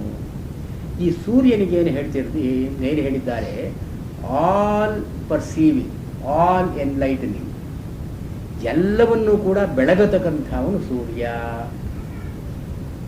ಎಲ್ಲವೂ ಯಾರಿಂದ ಬಂದು ಎಲ್ಲವೂ ಯಾರಿಂದ ಪ್ರಕಾಶಮಾನವಾಗಿದೆಯೋ ಇದನ್ನು ಸೂರ್ಯ. ಸು ಅಂತನೋ ಧಾತು, ರೈ ಅಂದರೆ ಪ್ರಕಾಶ ಅಂತನೋ ಧಾತು, ಎರಡೂ ಸೇರಿ ಸೂರ್ಯ ಅಂತ ಆಗಿದೆ. ಎಲ್ಲವೂ ಅವನಿಂದ ಬಂದಿದೆ, ಎಲ್ಲವೂ ಅವನಿಂದ ಪ್ರಕಾಶಮಾನವಾಗಿ ಇದೆ. ಇದು ಸೂರ್ಯ, ಇದೇ ಅವನ ಕಣ್ಣು. ಈ ವಿರಾಟ್ ಪುರುಷನಿಗೆ ಈ ಸೂರ್ಯನೇ, ಈ ಸ್ವರ್ಗವೇ ತಲೆ, ಸೂರ್ಯನೇ ಕಣ್ಣು. ಮತ್ತು ವಾಯು ಪ್ರಾಣ, ನಮ್ಮಲ್ಲಿ ಪ್ರಾಣವಾಯು ಅಂತ ಒಂದು ಸಂಚಾರ ಮಾಡ್ತಾ ಇದ್ರು ಬದುಕು ಅಂತ ಹೇಳ್ತೀವಲ್ಲ, ಇಲ್ಲಿ ಏನು ಅಂದರೆ ವಾಯು, ಎಲ್ಲೆಲ್ಲಿಯೂ ಇರತಕ್ಕಂಥ ಸರ್ವತ್ರಗೂ ವಾಯು, ಎಲ್ಲ ಕಡೆಯೂ ಓಡಾಡ್ತಾ ಇರತಕ್ಕಂಥ ವಾಯು ಇವನಿಗೆ ಪ್ರಾಣ, ಇವನಿಗೆ ಒಂದು ವೈಟಾಲಿಟಿ. ಮತ್ತು ಆಕಾಶ ಮಧ್ಯದೇಶ, ಈ ಆಕಾಶ ಅಂತನ್ನೋದು ನಡುವೆ ಇರತಕ್ಕಂಥ ಹೊಟ್ಟೆ, ಯಾವುದನ್ನು ಜಠರಾಕಾಶ ಅಂತ ಕರೀತಾರಲ್ಲ, ಹೊಟ್ಟೆಯಲ್ಲಿ ಒಂದು ಜಾಗ ಯಾವಾಗಲೂ ಖಾಲಿ ಇರಬೇಕು ಅಂತ ಆಯುರ್ವೇದದಲ್ಲೂ ಕೂಡ ಏನು ಊಟ ಮಾಡಬೇಕಾದ್ರೂ ಕೂಡ 1/4 ಶುಡ್ ಆಲ್ವೇಸ್ ಬಿ ಲೆಫ್ಟ್ ಎಂಟಿ. ಅದು ಖಾಲಿಯಾಗಿಯೇ ಇರಬೇಕು ಅಂತ. ಇನ್ನೊಂದು ವಾಯುಪೂರಣಾರ್ಥಂ ಅಂಥೇಳಿ ಗಾಳಿಯಲ್ಲಿ ಹೋಗಿ ತುಂಬಿಕೊಳ್ಬೇಕು ಅಂಥೇಳಿ. ವಾಯು ಅಂದರೆ ಗ್ಯಾಸ್ ಅಂತಲ್ಲ, the the nourishing air. So ಇಲ್ಲಿ ಆಕಾಶ ಅಂತ ಅನ್ನೋದು ಹೊಟ್ಟೆ ಅಂತಂದರೆ ಅವನಿಗೆ ಈ ಆಕಾಶ ಅಂತ ಅನ್ನೋದೇ ಹೊಟ್ಟೆ, ಮಧ್ಯ ಭಾಗ ಮತ್ತು ಆಕಾಶ ಮಧ್ಯದೇಶ ಮತ್ತು ಬಸ್ತಿರೇವ ರೈಹಿ. ಈ ಆಪೋತತ್ವ ಏನಿದೆ, ನೀರುಗಳೆಲ್ಲಲ್ಲಿಯೂ ಇದೆಯಲ್ಲ, ಇದೇ ಅವನ ಮೂತ್ರಸ್ಥಾನ ಬಸ್ತಿ. ಮತ್ತು ಪೃಥಿವೀ ಪಾದ, ಈ ಪೃಥಿವಿ ಭೂಮಿ ಅಂತ ಅನ್ನೋದೇ ಅವನ ಕಾಲು. ಅಂದರೆ ಹೀಗೆ ಒಂದು ವಿರಾಟ್ ಪುರುಷನ ಕಲ್ಪನೆಯನ್ನು ಮಾಡಿಕೊಂಡಾಗ ಆರಾಯ್ತಲ್ಲ. ಇನ್ನೊಂದು ಹೇಳಿಲ್ಲ ಅವರು. ಯಾವುದು ಅಂದರೆ ಆಚಾರ್ಯರು ಹೇಳ್ತಾರೆ, ಆಚಾರ್ಯರು ಹೇಳ್ತಾರೆ ಅಂತ ಈ ಭಾಷ್ಯದಲ್ಲಿ ಬಂದಿದೆ, ಆಚಾರ್ಯರದಲ್ಲ ಅಂತ ನನ್ನ ಅಭಿಪ್ರಾಯ. ಅಂತೂ ಭಾಷ್ಯದಲ್ಲಿ ಇದೆ. ಏನಿದೆ? ಆಹವನೀಯಾಗ್ನಿಯೇವ ಮುಖಂ.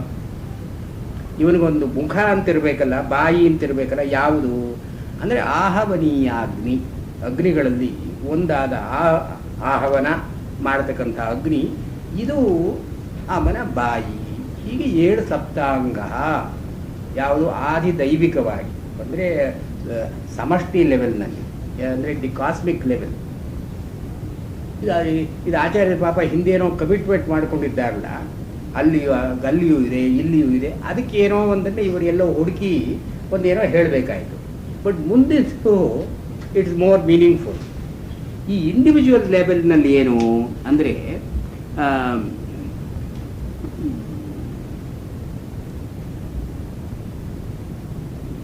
ಸಪ್ತಸಂಖ್ಯಾಕಾನಿ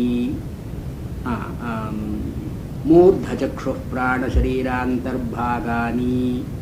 ಇಲ್ಲಿರತಕ್ಕಂಥ ಅವಯವಗಳಲ್ಲಿ ಮುಖ್ಯವಾದ ಅಂಗಗಳು ಏನು ಅಂತಿಟ್ಕೊಂಡು ಶಿರಸ್ಥಾನೀಯವಾಗಿ ತಲೆ ಅಂತಿದ್ರೆ 2 ಕಣ್ಣು, 2 ಮೂಗಿನ ಹೊಳ್ಳೆಗಳು, 2 ಕಿವಿ, 6, ಬಾಯೊಂದು 7. ಇದು ಸಪ್ತಾಂಗಗಳು. ಮನುಷ್ಯನಿಗೆ ಮುಖ್ಯವಾಗಿ ಎಲ್ಲ ಕೆಲಸಗಳನ್ನು ಮಾಡಬೇಕಾದರೆ ಈ ಸಪ್ತಾಂಗಗಳು ನೆರವಾಗೋದರಿಂದ ಇದು ಪಿಂಡದ ಲೆವೆಲ್ನಲ್ಲಿ ಇದು 7 ಸಪ್ತಾಂಗಾನಿ. ದ್ವೇ ಶ್ರೋತ್ರೆ 2 ಕಿವಿಗಳು, ದ್ವೇ ನಾಸಿಕೆ, ದ್ವೇ ನೇತ್ರೆ ಮತ್ತು ಮುಖ. ಇದು ಸಪ್ತಾಂಗಾನಿ. ಇದಕ್ಕೆ ಒಂದು ಶ್ರೀ ವೈಷ್ಣವರಲ್ಲಿ ಕೂರನಾರಾಯಣ ಜೀಯರಂತ ಅವರೊಂದು ವ್ಯಾಖ್ಯಾನ ಮಾಡಿದ್ದಾರೆ. ಇದರಲ್ಲಿ ಶಂಕರಾಚಾರ್ಯರ ವ್ಯಾಖ್ಯಾನ ಅಂತ ಇರೋದಿದೆ. ಇದಕ್ಕೆ ಆನಂದಗಿರಿಗಳ ಟೀಕೆ ಅಂತ ಒಂದಿದೆ. ಅದು ಆನಂದಗಿರಿಗಳದ್ದು ಅಂತ ಅನ್ನೋದಕ್ಕೆ ಖಚಿತವಾಗಿ ಗೊತ್ತಿಲ್ಲ. ಅದಕ್ಕೆ ಅದು ಉಪನಿಷತ್ತಿಗೆಲ್ಲ ಆನಂದಗಿರಿಗಳ ಟೀಕೆ ಅಂತ ಒಂದಿದೆ, ಅನಂತಾನಂದಗಿರಿ ಅಂತ. ಇದಕ್ಕೆ ಯಾವುದೋ ಒಂದು ಪ್ರಕ್ಷಿಪ್ತ ಭಾಗದಲ್ಲಿ ಸೇರಿಸಿರ್ತಕ್ಕಂಥ ಒಂದು ಟೀಕೆ ಇದೆ, ಆನಂದಗಿರಿಯ ಅಂತ ಕರೀತಾರೆ ಅದನ್ನು. ಇದು 2 ಇವರ ಅದ್ವೈತ ಸಿದ್ಧಾಂತದ ಪ್ರಕಾರ ಇರತಕ್ಕಂಥದ್ದು. ಇನ್ನು ರಾಮಾನುಜಾಚಾರ್ಯರು ಯಾವ ಉಪನಿಷತ್ತಿಗೂ ಭಾಷೆಯನ್ನು ಬರೀದೇ ಇಲ್ಲ ಅವರು. ಅವರಲ್ಲಿ ಇಬ್ಬರು ಕೂರನಾರಾಯಣ ಜೀಯರಂತವರು ವೇದಾಂತ ದೇಶಿಕರು, ಇವರಿಬ್ಬರು ಉಪನಿಷತ್ತುಗಳ ಮೇಲೆ ವ್ಯಾಖ್ಯಾನಗಳನ್ನು ಬರೆದರು, ಅವ್ರ ಭಾಷೆಗಳನ್ನು ಬರೆದರು. ಈಶಾವಾಸ್ಯ ಒಂದು ಮಾತ್ರ ವೇದಾಂತ ದೇಶಿಕರ ಭಾಷ್ಯ. ಉಳಿದ 9 ಉಪನಿಷತ್ತಿಗೂ ಕೂಡ ಇವರು ಕೂರನಾರಾಯಣ ಜೀಯರಂತನ್ನೋರು ವ್ಯಾಖ್ಯಾನವನ್ನು ಬರೆದಿದ್ದಾರೆ. ಈ ಕೂರನಾರಾಯಣ ಜೀಯರಂತನ್ನೋರು ಹಳೆಯ ಬೋಧಾಯನ ಸಂಪ್ರದಾಯ ಅಂತೇನೋ ಒಂದು ಇಟ್ಕೊಂಡು ಅದರ ಮೇಲೆ ಈ ಮಾಂಡುಕ್ಯ ಉಪನಿಷತ್ತು ಮತ್ತು ಆಗಮ ಪ್ರಕರಣಕ್ಕೂ ಒಂದು ವ್ಯಾಖ್ಯಾನವನ್ನು ಬರೆದಿದ್ದಾರೆ. ಇನ್ನು ಮಧ್ವಾಚಾರ್ಯರ ಭಾಷ್ಯ ಒಂದಿದೆ. ಇದು ಮಧ್ವಾಚಾರ್ಯರು ಮಾಂಡುಕ್ಯಕ್ಕೂ ಒಂದು ಭಾಷ್ಯ ಅಂತ ಬರೆದಿದ್ದಾರೆ. ಈ ಕೂರನಾರಾಯಣ ಜೀಯರ್ ಮತ್ತು ಈ ಮಧ್ವಾಚಾರ್ಯರ ಭಾಷ್ಯ ಬಹಳ ಮಟ್ಟಿಗೆ ದೇ ಆರ್ ಕಾಮನ್ ದೇಸ್ಟಿಸ್. ಇಲ್ಲಿ ಏನು ಹೇಳ್ತಾರೆ ಅವರು? ಚತ್ವಾರೋ ಹಸ್ತಾಹ ದ್ವೌ ಪಾದೌ ಗಜಮುಖತ್ವಾದ್ ಗಜಹಸ್ತ ಏಕಃ. ಕಾಸ್ಮಿಕ್ ಲೆವೆಲ್ನಲ್ಲಿ ಸಪ್ತಾಂಗ ಅಂದರೆ ಇಡೀ ವಿಶ್ವವನ್ನು ಗಣಪತಿಯ ಪ್ರತೀಕವಾಗಿ ನಾವು ತಗೊಂಡು ಇದರಲ್ಲಿ ಚತ್ವಾರೋ ಹಸ್ತಾಹ 4 ಕೈಗಳು, ಮತ್ತು ದ್ವೌ ಪಾದವು 2 ಕಾಲುಗಳು ಮತ್ತು ಗಜಹಸ್ತ ಆನೆಯ ಸೊಂಡಿಲು 1, ಇದು 7 ಸಪ್ತಾಂಗ. ಯಾಕೆಂದರೆ ಮಧ್ವಾಚಾರ್ಯರ ಭಾಷೆಯಲ್ಲಿ ಬರುತ್ತೆ, ಚತುರ್ಧಾವಸ್ಥಿತೋ ದೇಹೇ ಪರಮಾತ್ಮ ಸನಾತನಃ ವೈಶ್ವಾನರೋ ಜಾಗರಿತಸ್ಥಾನಗೋ ಗಜವಕ್ತ್ರಕಃ ನಿರ್ಮಾತಾ ಬಾಹ್ಯ ಸಂವಿತ್ತೇರ್ಜೀವಾನಾಂ ತದಗೋಚರಃ ಅಷ್ಟಾದಶಮುಖಾನ್ಯಸ್ಯ ಪುಮಾಕಾರಾಣಿ ಸರ್ವಶಃ ಮಧ್ಯಮಂತು ಗಜಾಕಾರಂ ಚತುರ್ಬಾಹುಃ ಪರಂ ಪುಮಾನ್ ಪಾದೌ ಹಸ್ತಿಕರೋ ಹಸ್ತ ಇತಿ ಸಪ್ತಾಂಗ ಈರಿತಃ. 7 ಅಂಗಗಳು ಅಂದರೆ ಇದು ಅಂದರೆ ಗಣಪತಿಯ ಪ್ರತೀಕವಾಗಿ 4 ಕೈಗಳು, 2 ಕಾಲುಗಳು, 1 ಆನೆಯ ಸೊಂಡಿಲು. ಇದೇನು ಪ್ರತೀಕ ಅಂದರೆ ಜಾಗರಿತ ಸ್ಥಾನ ಅಂತನ್ನೋದಕ್ಕೆ ಗಣಪತಿ ಅಧಿದೇವತೆ. ಗಣಪತಿ ಈ ಜಾಗರಿತ ಸ್ಥಾನದಲ್ಲಿ ಏನಾಗಿ ಕೆಲಸ ಮಾಡ್ತಾನೆ? ನಿರ್ಮಾತ ಬಾಹ್ಯ ಸಂವಿತ್ತೇ ಜೀವಾನ. ಜೀವರಿಗೆ ಪ್ರತಿಯೊಂದು ಜೀವಕ್ಕೂ ಕೂಡ ಸ್ವಸಂವಿತ್ ಅಂತ ಒಂದು ಉಂಟು, ಸೆಲ್ಫ್ ಅವೇರ್ನೆಸ್ ಅಂತ ಒಂದು ಉಂಟು, ಆಬ್ಜೆಕ್ಟ್ ಅವೇರ್ನೆಸ್ ಅಂತ ಒಂದು ಉಂಟು, ಬಾಹ್ಯ ಸಂವಿತ್ತಿ ಅಂತ ಒಂದು ಉಂಟು. ಇದು ಎರಡೂ ಪರಸ್ಪರವಾಗಿ ಪೂರಕವಾಗಿರತಕ್ಕಂಥದ್ದು. ಈ ಬಾಹ್ಯ ಸಂವಿತ್ತಿಯಲ್ಲಿ ಸ್ವಸಂವಿತ್ತಿ ಇದ್ದೇ ಬಾಹ್ಯ ಸಂವಿತ್ತಿ, ಏನು object consciousness, it is preceded by a self consciousness. ನಾನು ಅಂತಿದ್ಮೇಲೆ ಇದು ಅಂತ ನೋಡುವಾಗ ನಾನು ಇದನ್ನು ನೋಡ್ತಾ ಇದ್ದೀನಿ ಅಂತ ಅನ್ನೋದು ಒಂದು ಇಂಪ್ಲೈಡ್ ಅಷ್ಟೇ ವಿನಃ it is not an expressed experience. ಅದು ಯಾರಾದರೂ ಕೇಳಿದ್ರೆ ಅದನ್ನು ವರ್ಡ್ಸ್ನಲ್ಲಿ ನಾನು ಇದನ್ನು ನೋಡ್ತೀನಿ, ನನ್ನ ದೃಷ್ಟಿಯಲ್ಲಿ ಇದು ಅಂತ ಒಂದು ಆಮೇಲೆ ಬರುತ್ತೆಯೇ ವಿನಃ ಅದರ ಅನುಭವದಲ್ಲಿ ಇದು ಸೇರಿಕೊಂಡು ಬರೋಲ್ಲ.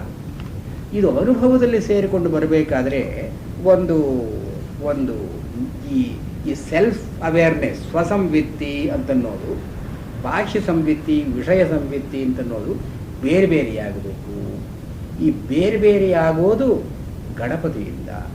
ಯಾಕೆಂದರೆ ಪೃಥ್ವಿ ತತ್ವ, ಪೃಥ್ವಿ ಉಪಲಕ್ಷಣವಾಗಿ ಮಿಕ್ಕಾದ ಎಲ್ಲ ಭೂತಗಳಿಗೂ ಇರೋದರಿಂದ ಈ ಗಣಪತಿ ಇದ್ದರೆ ಭೂತಗಳ ಕಡೆ ಈ ಜೀವ ತಿರುಗತಕ್ಕಂಥದ್ದೇ ಗಣಪತಿಯ ತತ್ವ ಅಂತ ಹೇಳಿ ಮಧ್ವಾಚಾರ್ಯ ಯಾವುದೋ ಒಂದು ಹಿಂದಿನ ಪುರಾಣೋಕ್ತವನ್ನು ಹೇಳ್ಕೊಂಡು ನಿರ್ಮಾತ ಬಾಹ್ಯ ಸಂವಿತ್ತೇ ಜೀವಾನಾಂ ತದ್ ಅಗೋಚರ ಅಂದರೆ ಅವನು ತಾನು ಕಾಣಿಸ್ಕೊಳ್ಳದೇನೆ ಇಡೀ ಜಗತ್ತನ್ನು ನಮಗೆ ಕಾಣಿಸೋ ಹಾಗೆ ಮಾಡ್ತಾನೆ, ಕಾಣೋ ಹಾಗೆ ಮಾಡ್ತಾನೆ. He presents the world to us while hiding our own real nature. ನಮ್ಮ ಸ್ವಸಂವಿತ್ತಿಯನ್ನು ಅಡಗಿಸಿ ಹೊರಗಿನ ಒಂದು ಅರಿವನ್ನು ಇವನು ಕಾಣಿಸ್ತಾನೆ. ಇದು ಗಣಪತಿಯ ತತ್ವ, ಸಪ್ತಾಂಗ ಅಂತ ಹೇಳ್ತಾರೆ. ಒಂದು ಏನು ಅವ್ರ ಇಮ್ಯಾಜಿನೇಷನ್, ಇವ್ರ ಇಮ್ಯಾಜಿನೇಷನ್. ಇದರಲ್ಲಿ ಏನು ನಮಗೆ ಇದರಲ್ಲಿ ಇದು ಸರಿ ಅಂತನೋ ನಂತರ ಕಾಣೋದು ಏನಿಲ್ಲ. ಉಪನಿಷತ್ತು ಎಷ್ಟು ಗೂಢವಾಗಿ ಹೇಳ್ತೋ ಇವರು ಈ ವ್ಯಾಖ್ಯಾನಗಳಲ್ಲಿ ಕೆಲವು ಸರ್ತಿ ಹೀಗೆ ಬರುತ್ತೆ. ದೊಡ್ಡ ಭಾಷೆಗಳು ಶಂಕರಾಚಾರ್ಯರದ್ದು ಆ ಭಾಷೆಗಳು ಬಿಟ್ಟು ಮಿಕ್ಕಾದ ಭಾಷೆಗಳನ್ನ ವ್ಯಾಖ್ಯಾನಗಳು ನೋಡುವಾಗ ಅಲ್ಲಿ ಏನಾದರೂ ಸಂದಿಗ್ಧ ಇದ್ರೆ ಇವರು ಅದೇ ಸಂದಿಗ್ಧವನ್ನು ಇನ್ನೊಂದು ಸ್ವಲ್ಪ ಕ್ಯಾಮೋಫ್ಲೇಜ್ ಮಾಡಿ ಹೇಳ್ತಾರೆ. They don't try to explain. ಈ 2 ಭಾಷೆಗಳು ಹೀಗೆ ನನ್ನ ಮನಸ್ಸಿಗೆ ತೋರೋದು. ಗುರುನಾರಾಯಣಜಿಯರ್ದಾಗಲಿ, ಮಧ್ವಾಚಾರ್ಯರದ್ದಾಗಲಿ ಅಥವಾ ಶಂಕರಾಚಾರ್ಯರದ್ದು ಅಂತ ಹೇಳೋದಾಗಲಿ, it does not enlighten us. ಸಪ್ತಾಂಗ ಅಂದರೆ ಏನು ಅಂತ ಹೇಳೋಲ್ಲ. ಆಮೇಲೆ ಇದು ಏಕೋನವಿಂಶತಿ ಮುಖ. ಶಂಕರಾಚಾರ್ಯ ಅವರ ಭಾಷೆಯ ಫರ್ಮರ್ ಗ್ರೌಂಡ್ಸ್. 19 ಮುಖಗಳು. ಮುಖ ಅಂದ್ರೆ ಏನು? ಉಪಲಬ್ಧಿ ದ್ವಾರಾಣಿ. ನಮ್ಮ ಅನುಭವಕ್ಕೆ ಯಾವುದು ಬಾಗಿಲುಗಳೋ, ಉಪಲಬ್ಧಿ ಅಂದ್ರೆ ಅನುಭವ, ದ್ವಾರ ಅಂದ್ರೆ ಬಾಗಿಲು, ಉಪಲಬ್ಧಿ ದ್ವಾರಾಣಿ ಅನುಭವದ ಬಾಗಿಲುಗಳು. The means of our experience, the instruments of our experience. ಏನು? ಬುದ್ಧೇಂದ್ರಿಯಾಣಿ ಪಂಚ, ಕರ್ಮೇಂದ್ರಿಯಾಣಿ ಪಂಚ, ದಶವಾಯವಶ್ಚ ಪ್ರಾಣಾದಯಃ, ಮನೋಬುದ್ಧಿರಹಂಕಾರಶ್ಚಿತ್ತಮಿತಿ ಅಂತಃಕರಣ ಚತುಷ್ಟಯಂ. ಜಾಗರಿತ ಸ್ಥಾನ ಅಂತಾನೆ ನಾವು ಹೇಳ್ತಾ ಇರೋದು. An individual is awake. When the individual is awake and is perceiving the outer world, is oriented to the outer world, what are the things that help him in this awareness?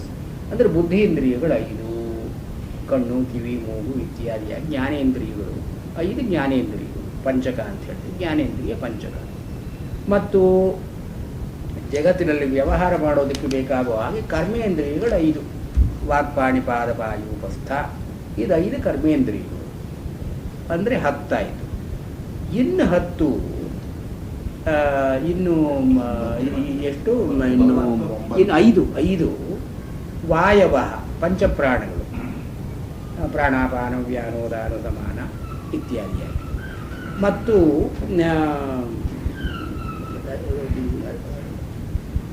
ಇನ್ನು 4 ಆಗಬೇಕಲ್ಲ, ಮನೋಬುದ್ಧಿ ಅಹಂಕಾರ ಚಿತ್ತ. ಮನಸ್ಸು ಅಂತನ್ನೋದು ಇಂದ್ರಿಯಗಳಿಗೆ ಸಹವರ್ತಿಯಾಗಿರತಕ್ಕಂಥ ಅಂತರಿಂದ್ರಿಯ, ಅಥವಾ ಇದನ್ನು ನೋಯಿಂದ್ರಿಯ ಅಂತ ಕರೀತಾರೆ. ಆಮೇಲೆ ಬುದ್ಧಿ ಅಹಂಕಾರ 3 ಒಟ್ಟಿಗೆ ಸೇರಿಸಿದ್ದು ಇದು ಚಿತ್ತ. ಅದನ್ನೇ ಬುದ್ಧಿಸ್ಟ್ ಫಿಲಾಸಫಿಗಳು ಸಂಖಾರ ಅಂತ ಕರೆದಿದ್ದಾರೆ. ಹೀಗೆ ಇದು 4, ಹೀಗೆ 19 ಉಪಲಬ್ಧಿ ದ್ವಾರಾಣಿ. ಆಮೇಲೆ ಸ್ಥೂಲ ಅಂದರೆ ವಿಷಯಗಳು ಇಂದ್ರಿಯಗಳಿಂದ ಪಡ್ಕೊಳ್ಳೋ ಹಾಗಿದ್ದರೆ ಸ್ಥೂಲ ಅಂತ ಕರೀತಾರೆ. ಅಂದರೆ ಬಾಹ್ಯ ಶಬ್ದ ಸ್ಪರ್ಶ ರೂಪ ರಸ ಗಂಧಾನ್ ಸ್ಥೂಲಾನ್ ವಿಷಯಾನ್ ಭುಂಕ್ತೆ ಉಪಲಭತೆ ಇತಿ. ಅಂದರೆ ಯಾವುದು ವಿಷಯಗಳನ್ನೆಲ್ಲ ಅನುಭವಿಸುತ್ತೋ ಇದು ಸ್ಥೂಲ ಭುಕು. ಅಂದರೆ ಸ್ಥೂಲವಾದ ವಿಷಯಗಳನ್ನು ಅನುಭವಿಸ್ತಕ್ಕಂಥದ್ದು ಜಾಗರಿತ ಸ್ಥಾನದಲ್ಲಿ. ಮತ್ತು ಇಲ್ಲಿ ಭುಂಕ್ತೆ ಅಂತನ್ನೋ ಮಾತಿಗೆ ಇದರಲ್ಲಿ ವದನಾದಿದ್ವಾರ ವ್ಯಾಪಾರೇಣ ವಿಷಯೀಕರೋತಿ ತದುತ್ಥ ಸುಖ ದುಃಖೇ ಆತ್ಮನಿಯೇವ ಅಭಿಮನ್ಯಂತೆ ಇತಿ ಭುಂಕ್ತೆ ಇತ್ಯರ್ಥ. ಈ ಭುಂಕ್ತೆ ಅಂತನ್ನೋ ಮಾತಿಗೆ ಭೋಗ ಮಾಡೋದು ಅಂತ ಹೇಳಿದ್ದಾರಲ್ಲ, ಸ್ಥೂಲ ಭುಕು, ಸ್ಥೂಲವಾದ ವಿಷಯಗಳನ್ನು ಭೋಗಿಸುತ್ತೆ. ಇದು ಭೋಗಿಸುತ್ತೆ ಅಂದರೆ ಏನು? ಇಂದ್ರಿಯ ವ್ಯಾಪಾರಗಳಿಂದ ವಿಷಯಗಳನ್ನು ಗ್ರಹಣ ಮಾಡುತ್ತೆ. ಆದರೆ ಆ ವಿಷಯಗಳಿಂದ ಉಂಟಾದಂತಹ ಸುಖ ದುಃಖಗಳನ್ನು ತನ್ನಲ್ಲಿ ಅದು ಉಂಟು ಅಂತ ಅಂದುಕೊಂಡು ಭೋಗಿಸುತ್ತೆ. ಅಂದರೆ ಸ್ವಾತ್ಮನಿ ಅಭಿಮನ್ಯತೆ, ನನ್ನದೇ ಸುಖ ನನ್ನದೇ ದುಃಖ ಅಂದು ಮಾಡಿಕೊಳ್ಳುತ್ತೆ. ಹೀಗೆ ಸ್ಥೂಲ ಭುಗು. ಇದು ವೈಶ್ವಾನರ, ಇದಕ್ಕೆ ಹೆಸರು ವೈಶ್ವಾನರ ಅಂತ. ಏನು ಇದರಲ್ಲಿ 3 ಅವಸ್ಥೆಗಳನ್ನು ಹೇಳ್ತಾರೆ: ಜಾಗೃತ ಅವಸ್ಥೆ, ಸ್ವಪ್ನಾವಸ್ಥೆ ಮತ್ತು ಸುಷುಪ್ತಿ ಅವಸ್ಥೆ. 3 ಅವಸ್ಥೆಗಳನ್ನು ಹೇಳಿ ಇದು 3 ಮಾತ್ರೆಗಳು. ಇದು 3 ಮಾತ್ರೆಗಳಲ್ಲೂ ಇದ್ದು 3 ಮಾತ್ರೆಗಳಲ್ಲಿ ಪರ್ಯಾಪ್ತ ಆಗದೇ ಇರೋದು 4ನೇದು ಅಮಾತ್ರ ಅಂತ ಕರೀತಾರೆ. ಅದನ್ನು ತುರಿಯ ಅನ್ನೋ ಚತುರೀಯ ಅಂತ ಅನ್ನೋದಕ್ಕೆ ಶಾರ್ಟ್ ಫಾರ್ಮ್. 4ನೇದು ತುರಿಯ. ಇದು 4 ಪಾದಗಳು. ಈ 4 ಪಾದಗಳೂ ಕೂಡ they are not partially the Atman, ಸಮಷ್ಟಿಯಿಂದ ಆತ್ಮನೇ. ಸಮಷ್ಟಿಯಿಂದ ಆತ್ಮ ಅಂತಂದರೆ ಒಂದೊಂದರಲ್ಲಿಯೂ ಕೂಡ ಇವನು ಇರ್ತಾನೆ ಅಂತ ಅಷ್ಟೇ ವಿನಃ ಇದರಲ್ಲೇ ಇವನ ವ್ಯಾಪೃತವಾದ ಅಸ್ತಿತ್ವ ಅಂತ ಇಲ್ಲ. ಇಲ್ಲಿ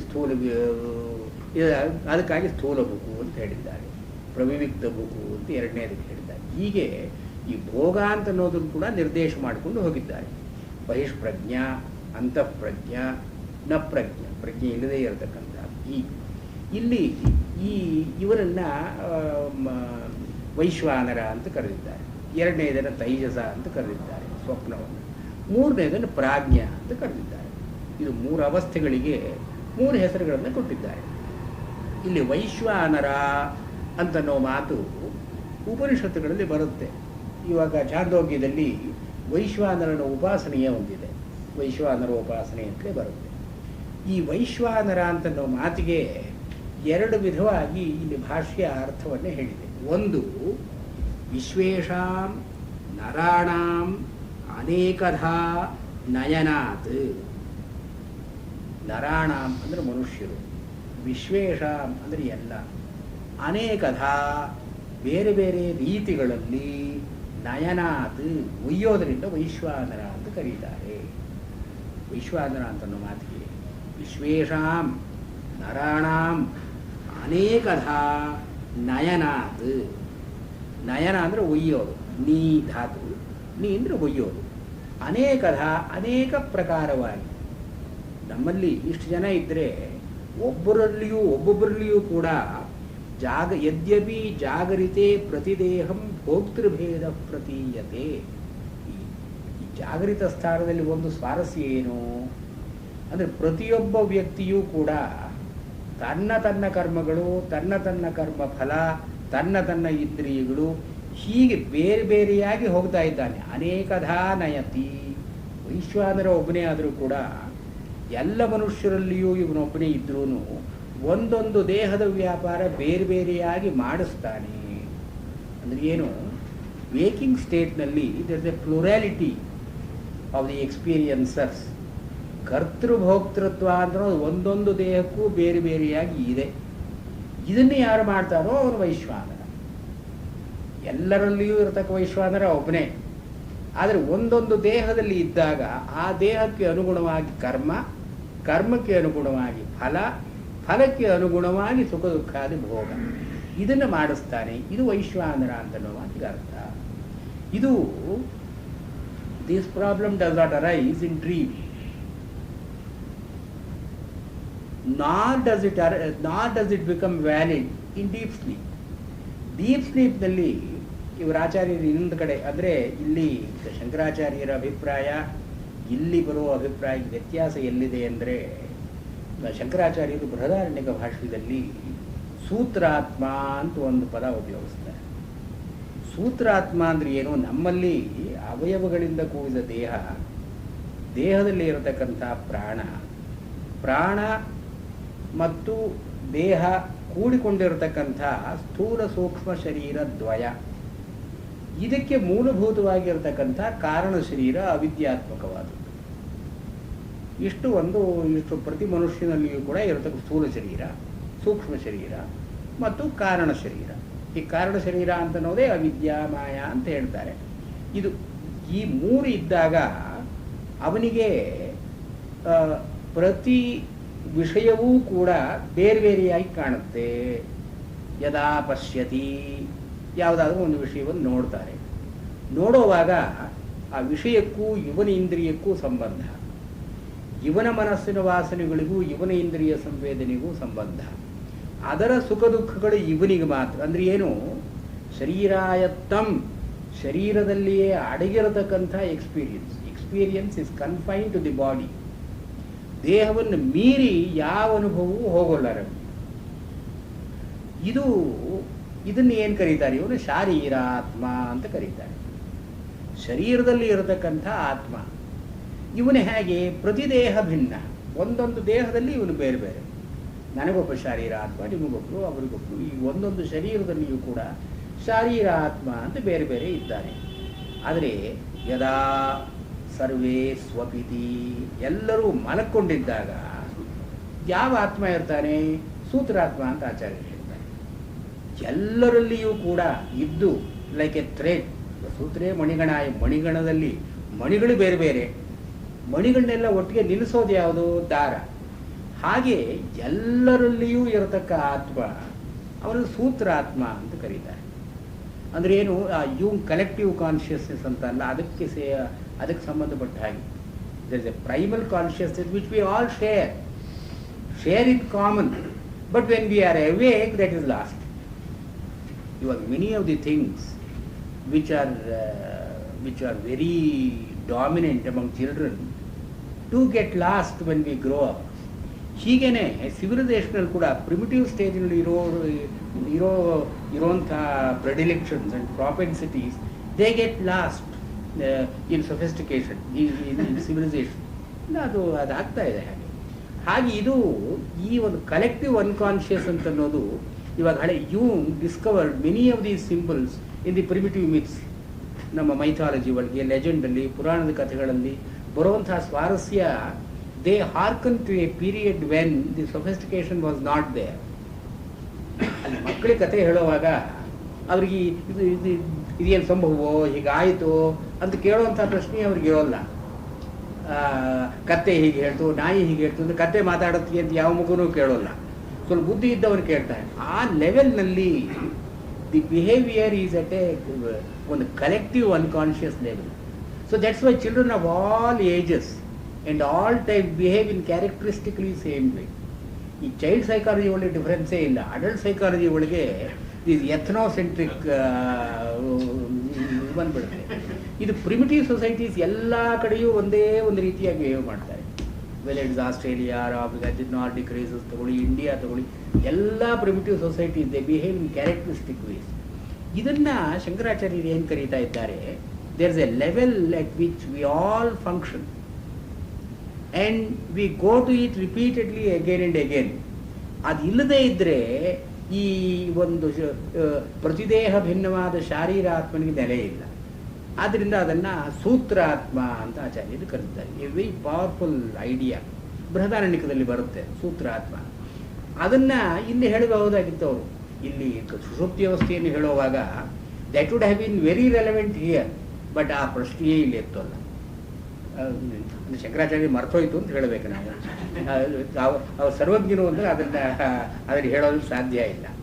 ಅದರಿಂದ ಓನ್ಲಿ ಕನ್ಕ್ಲೂಷನ್ ಈಸ್ ಆ ಬೃಹದಾರಣ್ಯಕ ಬರೆದವ್ರು ಬೇರೆ, ಇದು ಬರೆದವ್ರು ಬೇರೆ ಅಂತ. ಇಲ್ಲಿ ಸೂತ್ರಾತ್ಮ ಅಂತ ಅನ್ನೋದು ಇಲ್ಲಿ ವೆರಿ ವ್ಯಾಲಿಡ್. ಇಲ್ಲಿ ಸುಷುಪ್ತಿ ಅವಸ್ಥೆಯನ್ನು ಹೇಳ್ತಾ ಇರಲ್ಲ, ಅಲ್ಲಿ ಸೂತ್ರಾತ್ಮ will explain many of the problems that arise here. ಇಲ್ಲಿ ಅದರ ಪ್ರಸ್ತಾಪವೇ ಇಲ್ಲ. ಅಂತೂ ಇದನ್ನು ವೈಶ್ವಾನರ ಅಂತ ಕರೆದಿದ್ದನ್ನು ಆಚಾರ್ಯರು ಹೀಗೆ ಒಂದು ಹೇಳಿ, ಎಲ್ಲಿ ಎಲ್ಲ ಮನುಷ್ಯರಲ್ಲಿಯೂ ಕೂಡ ಅಡಗಿದ್ದು ಪ್ರತಿಯೊಬ್ಬ ಮನುಷ್ಯನನ್ನು ಬೇರೆ ಬೇರೆಯಾಗಿ ನಡೆಸುತ್ತೋ ಇದು ವೈಶ್ವಾನರ. ಜಾಗೃತ ಸ್ಥಾನ ಅಂದರೆ ಇದೆ. We all behave in characteristically different ways while at base we are all one. ಮೂಲದಲ್ಲಿ ಒಂದೇ ಇದ್ದರೂ ಕೂಡ ಈ ಒಂದೇನೋ ಸೆಂಟ್ರಿ ಪೆಟ್ರೋಲ್ ಟೆಂಡೆನ್ಸಿ ಅಂತ ಹೇಳ್ತೀವಲ್ಲ, ಬೇರೆ ಬೇರೆಯಾಗಿ ಹೋಗ್ತಕ್ಕಂಥದ್ದು, ಇದು ಜಾಗೃತ ಸ್ಥಾನದ ಕ್ಯಾರೆಕ್ಟರಿಸ್ಟಿಕ್ ಫೀಚರ್.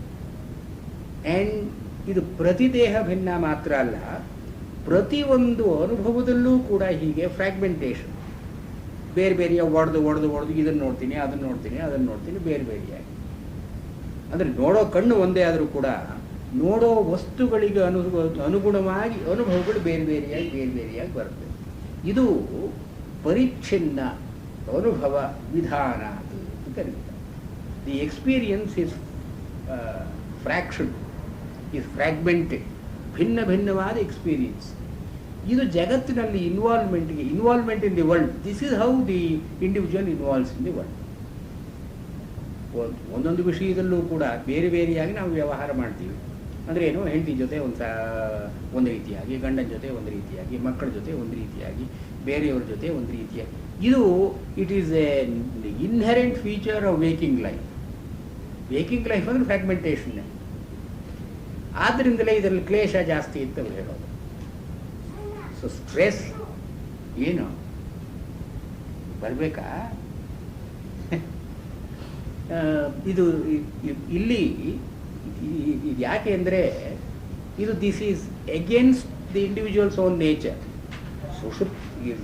ಆಚಾರ್ಯರ ಆ ಸೂತ್ರಾತ್ಮ ಡಿಸ್ಕಷನ್ ಬೃಹದಾರಣ್ಯಕೋಪನಿಷತ್ತಿನಲ್ಲಿ ಏನು ತೋರಿಸ್ತಾರೆ, ಮನುಷ್ಯನಿಗೆ ಸುಷುಪ್ತಿ ಅಂತ ಅನ್ನೋದೇ ಸಹಜವಾದ ಸ್ಥಿತಿ. ಈ ಸಹಜವಾದ ಸ್ಥಿತಿಯಿಂದ ಎರಡು ಡಿಸ್ಟರ್ಬೆನ್ಸಸ್ ಇದೆ, ವಿಕೃತಿಗಳಿದೆ. ಎರಡು ವಿಕೃತಿಗಳಲ್ಲಿ ಒಂದು ಕೇವಲ ವಿಕೃತಿ, ಸಮ್ಮಿಶ್ರ ವಿಕೃತಿ ಅಂತ ಕರೀತಾರೆ. ಕೇವಲ ವಿಕೃತಿ ಅಂದರೆ ಏನು? ಸ್ವಪ್ನ. ಅದು ನಿದ್ರೆ ಇದೆ, ನಿದ್ರೆ ಹ್ಯಾಸ್ ನಾಟ್ ಬೀನ್ ಸಸ್ಪೆಂಡೆಡ್. ಇದರಲ್ಲಿ ಏನೇ ಒಂದು ವಿಕಾರ, ಕನಸು ಕಾಣೋದು, ನಿದ್ರೆಯಲ್ಲೇ ಕನಸು ಕಾಣೋದು, ಅದು ಕೇವಲ ವಿಕೃತಿ.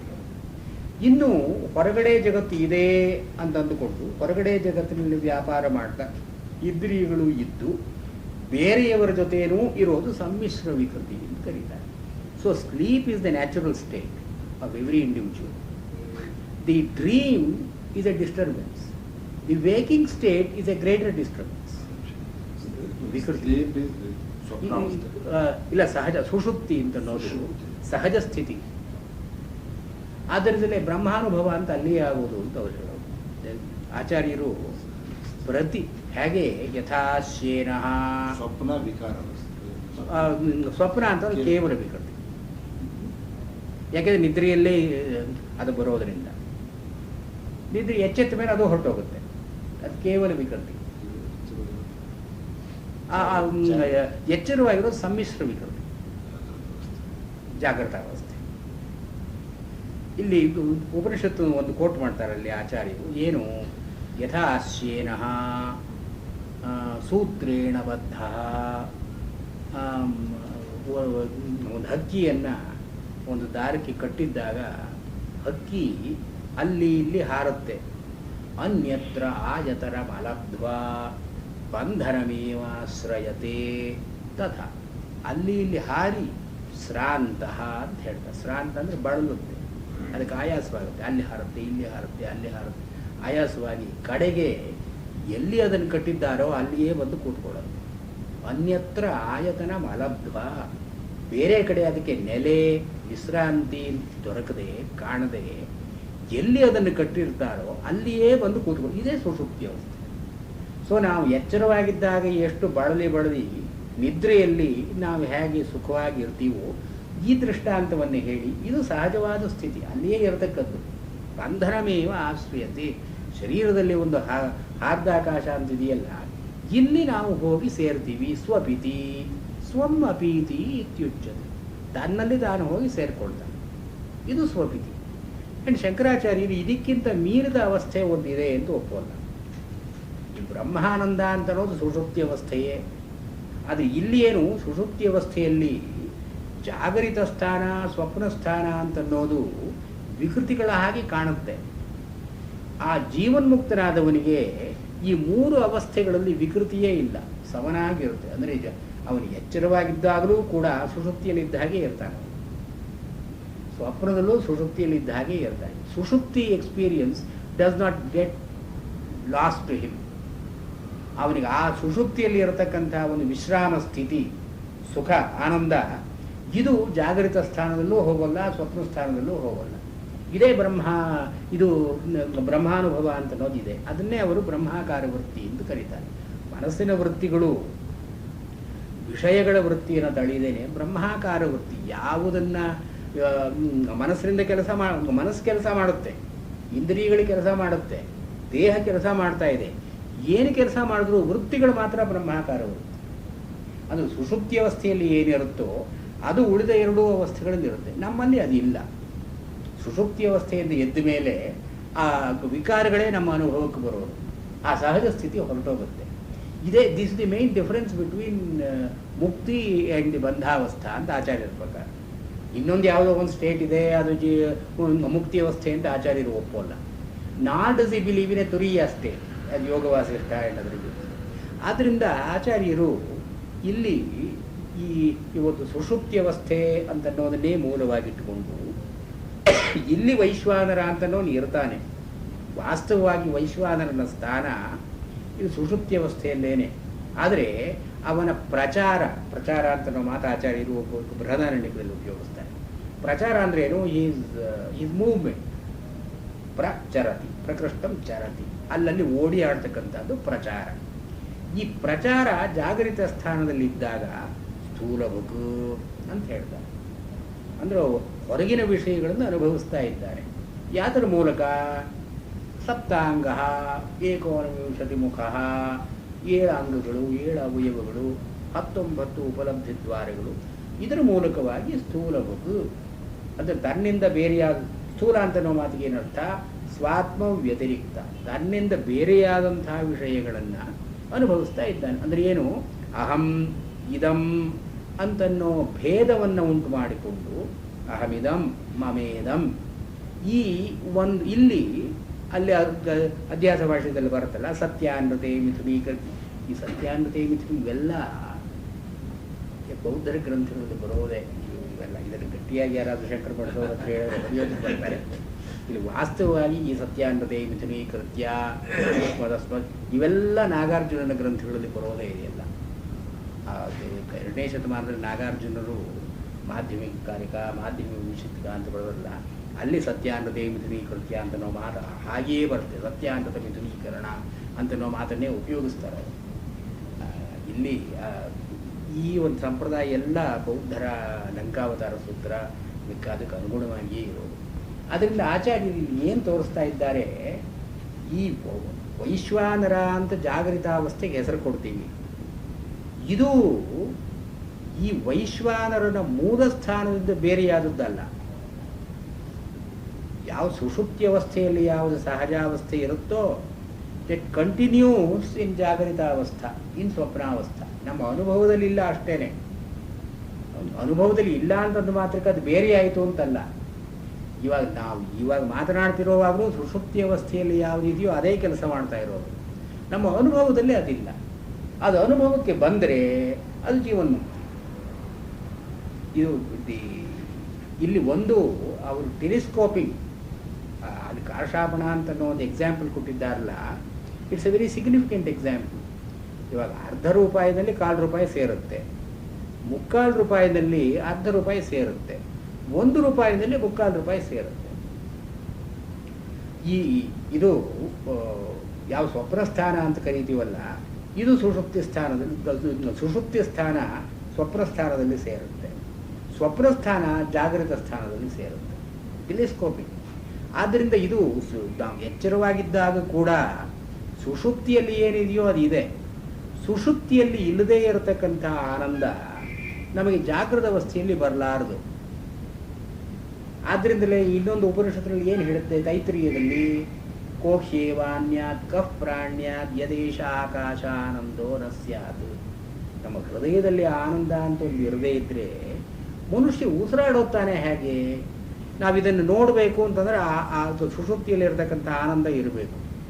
ಸೊ ಇದು ಒಂದು ಹೆಡೋನಿಕ್ ಅಲ್ಲ, ಈಸ್ಥೆಟಿಕ್ ಡಿಲೈಟ್ ಅಂತ ಕರೀತಾರಲ್ಲ. In our transaction there is an aesthetic delight, there is a pleasure in everything that we do. ಅದಕ್ಕೇನಾದ್ರು ಇರ್ಸಮ್ ಆದರೆ ಪೈನ್ ಅಂತ ಬರುತ್ತೆ ವಿನಃ pleasure is a positive thing. The absence of pleasure is pain. ಇವಾಗ boredom ennui ಅಂತಾರಲ್ಲ, ಇದು this is a lack of pleasure as well as pain. ಈ ಎರಡೂ ಇಲ್ಲದೆ ಇರತಕ್ಕಂಥ ಸ್ಥಿತಿ ಬೋರ್ಡಮ್. ಬೋರ್ಡಮ್ ಅಂದರೆ ಕಷ್ಟವಾರೂ ಇರಬೇಕು. ಇದು ಏನು ಸುಮ್ಮನೆ ಜಡ. ಇಲ್ಲಿ ಆಚಾರ್ಯರು ಏನು ಹೇಳ್ತಾ ಇದ್ದಾರೆ, ಅಲ್ಲೂ ಕೂಡ ತೈತರಿಯೋಪನಿಷತ್ತಿನಲ್ಲಿ ಕೂಡ ಕೋಹ್ಯೇವಾನ್ಯಾತ್ ಕಃ ಪ್ರಾಣ್ಯಾತ್ ಯದೇಶ ಆಕಾಶ ಆನಂದೋ ನ ಸ್ಯಾತ್. ನಮ್ಮ ಹೃದಯದಲ್ಲಿ ಆ ಸುಷುಪ್ತಿ ಅವಸ್ಥೆಯ ಆನಂದ ಇರದೇ ಇದ್ದರೆ ಎಚ್ಚರ ಅವಸ್ಥೆಯಲ್ಲಿ ನಾವು ವ್ಯವಹಾರ ಮಾಡೋದು ಹೇಗೆ? ಇಂದ್ರಿಯಗಳು ಗ್ರಹಣ ಮಾಡೋದು ಹೇಗೆ? ಒಂದೊಂದು ಇಂದ್ರಿಯ ಗ್ರಹಣದಲ್ಲೂ ಸುಖ ಅಂತ ಇದೆ, ಸುಖ ತಪ್ಪಿದ್ರೆ ದುಃಖ ಅಂತೂ.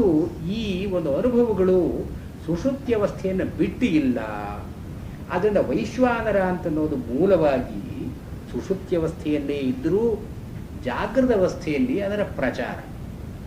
ಈ ಪ್ರಚಾರ ಹೇಗಾಗುತ್ತೆ ಅಂದರೆ ವಿಶ್ವೇಷಾಂ ನರಾಣಾಂ ಅನೇಕಧಾ ಫಲಂ ಪ್ರತಿ ನಯತಿ ತತ್ತತ್ ಕರ್ಮಾನುಸಾರ.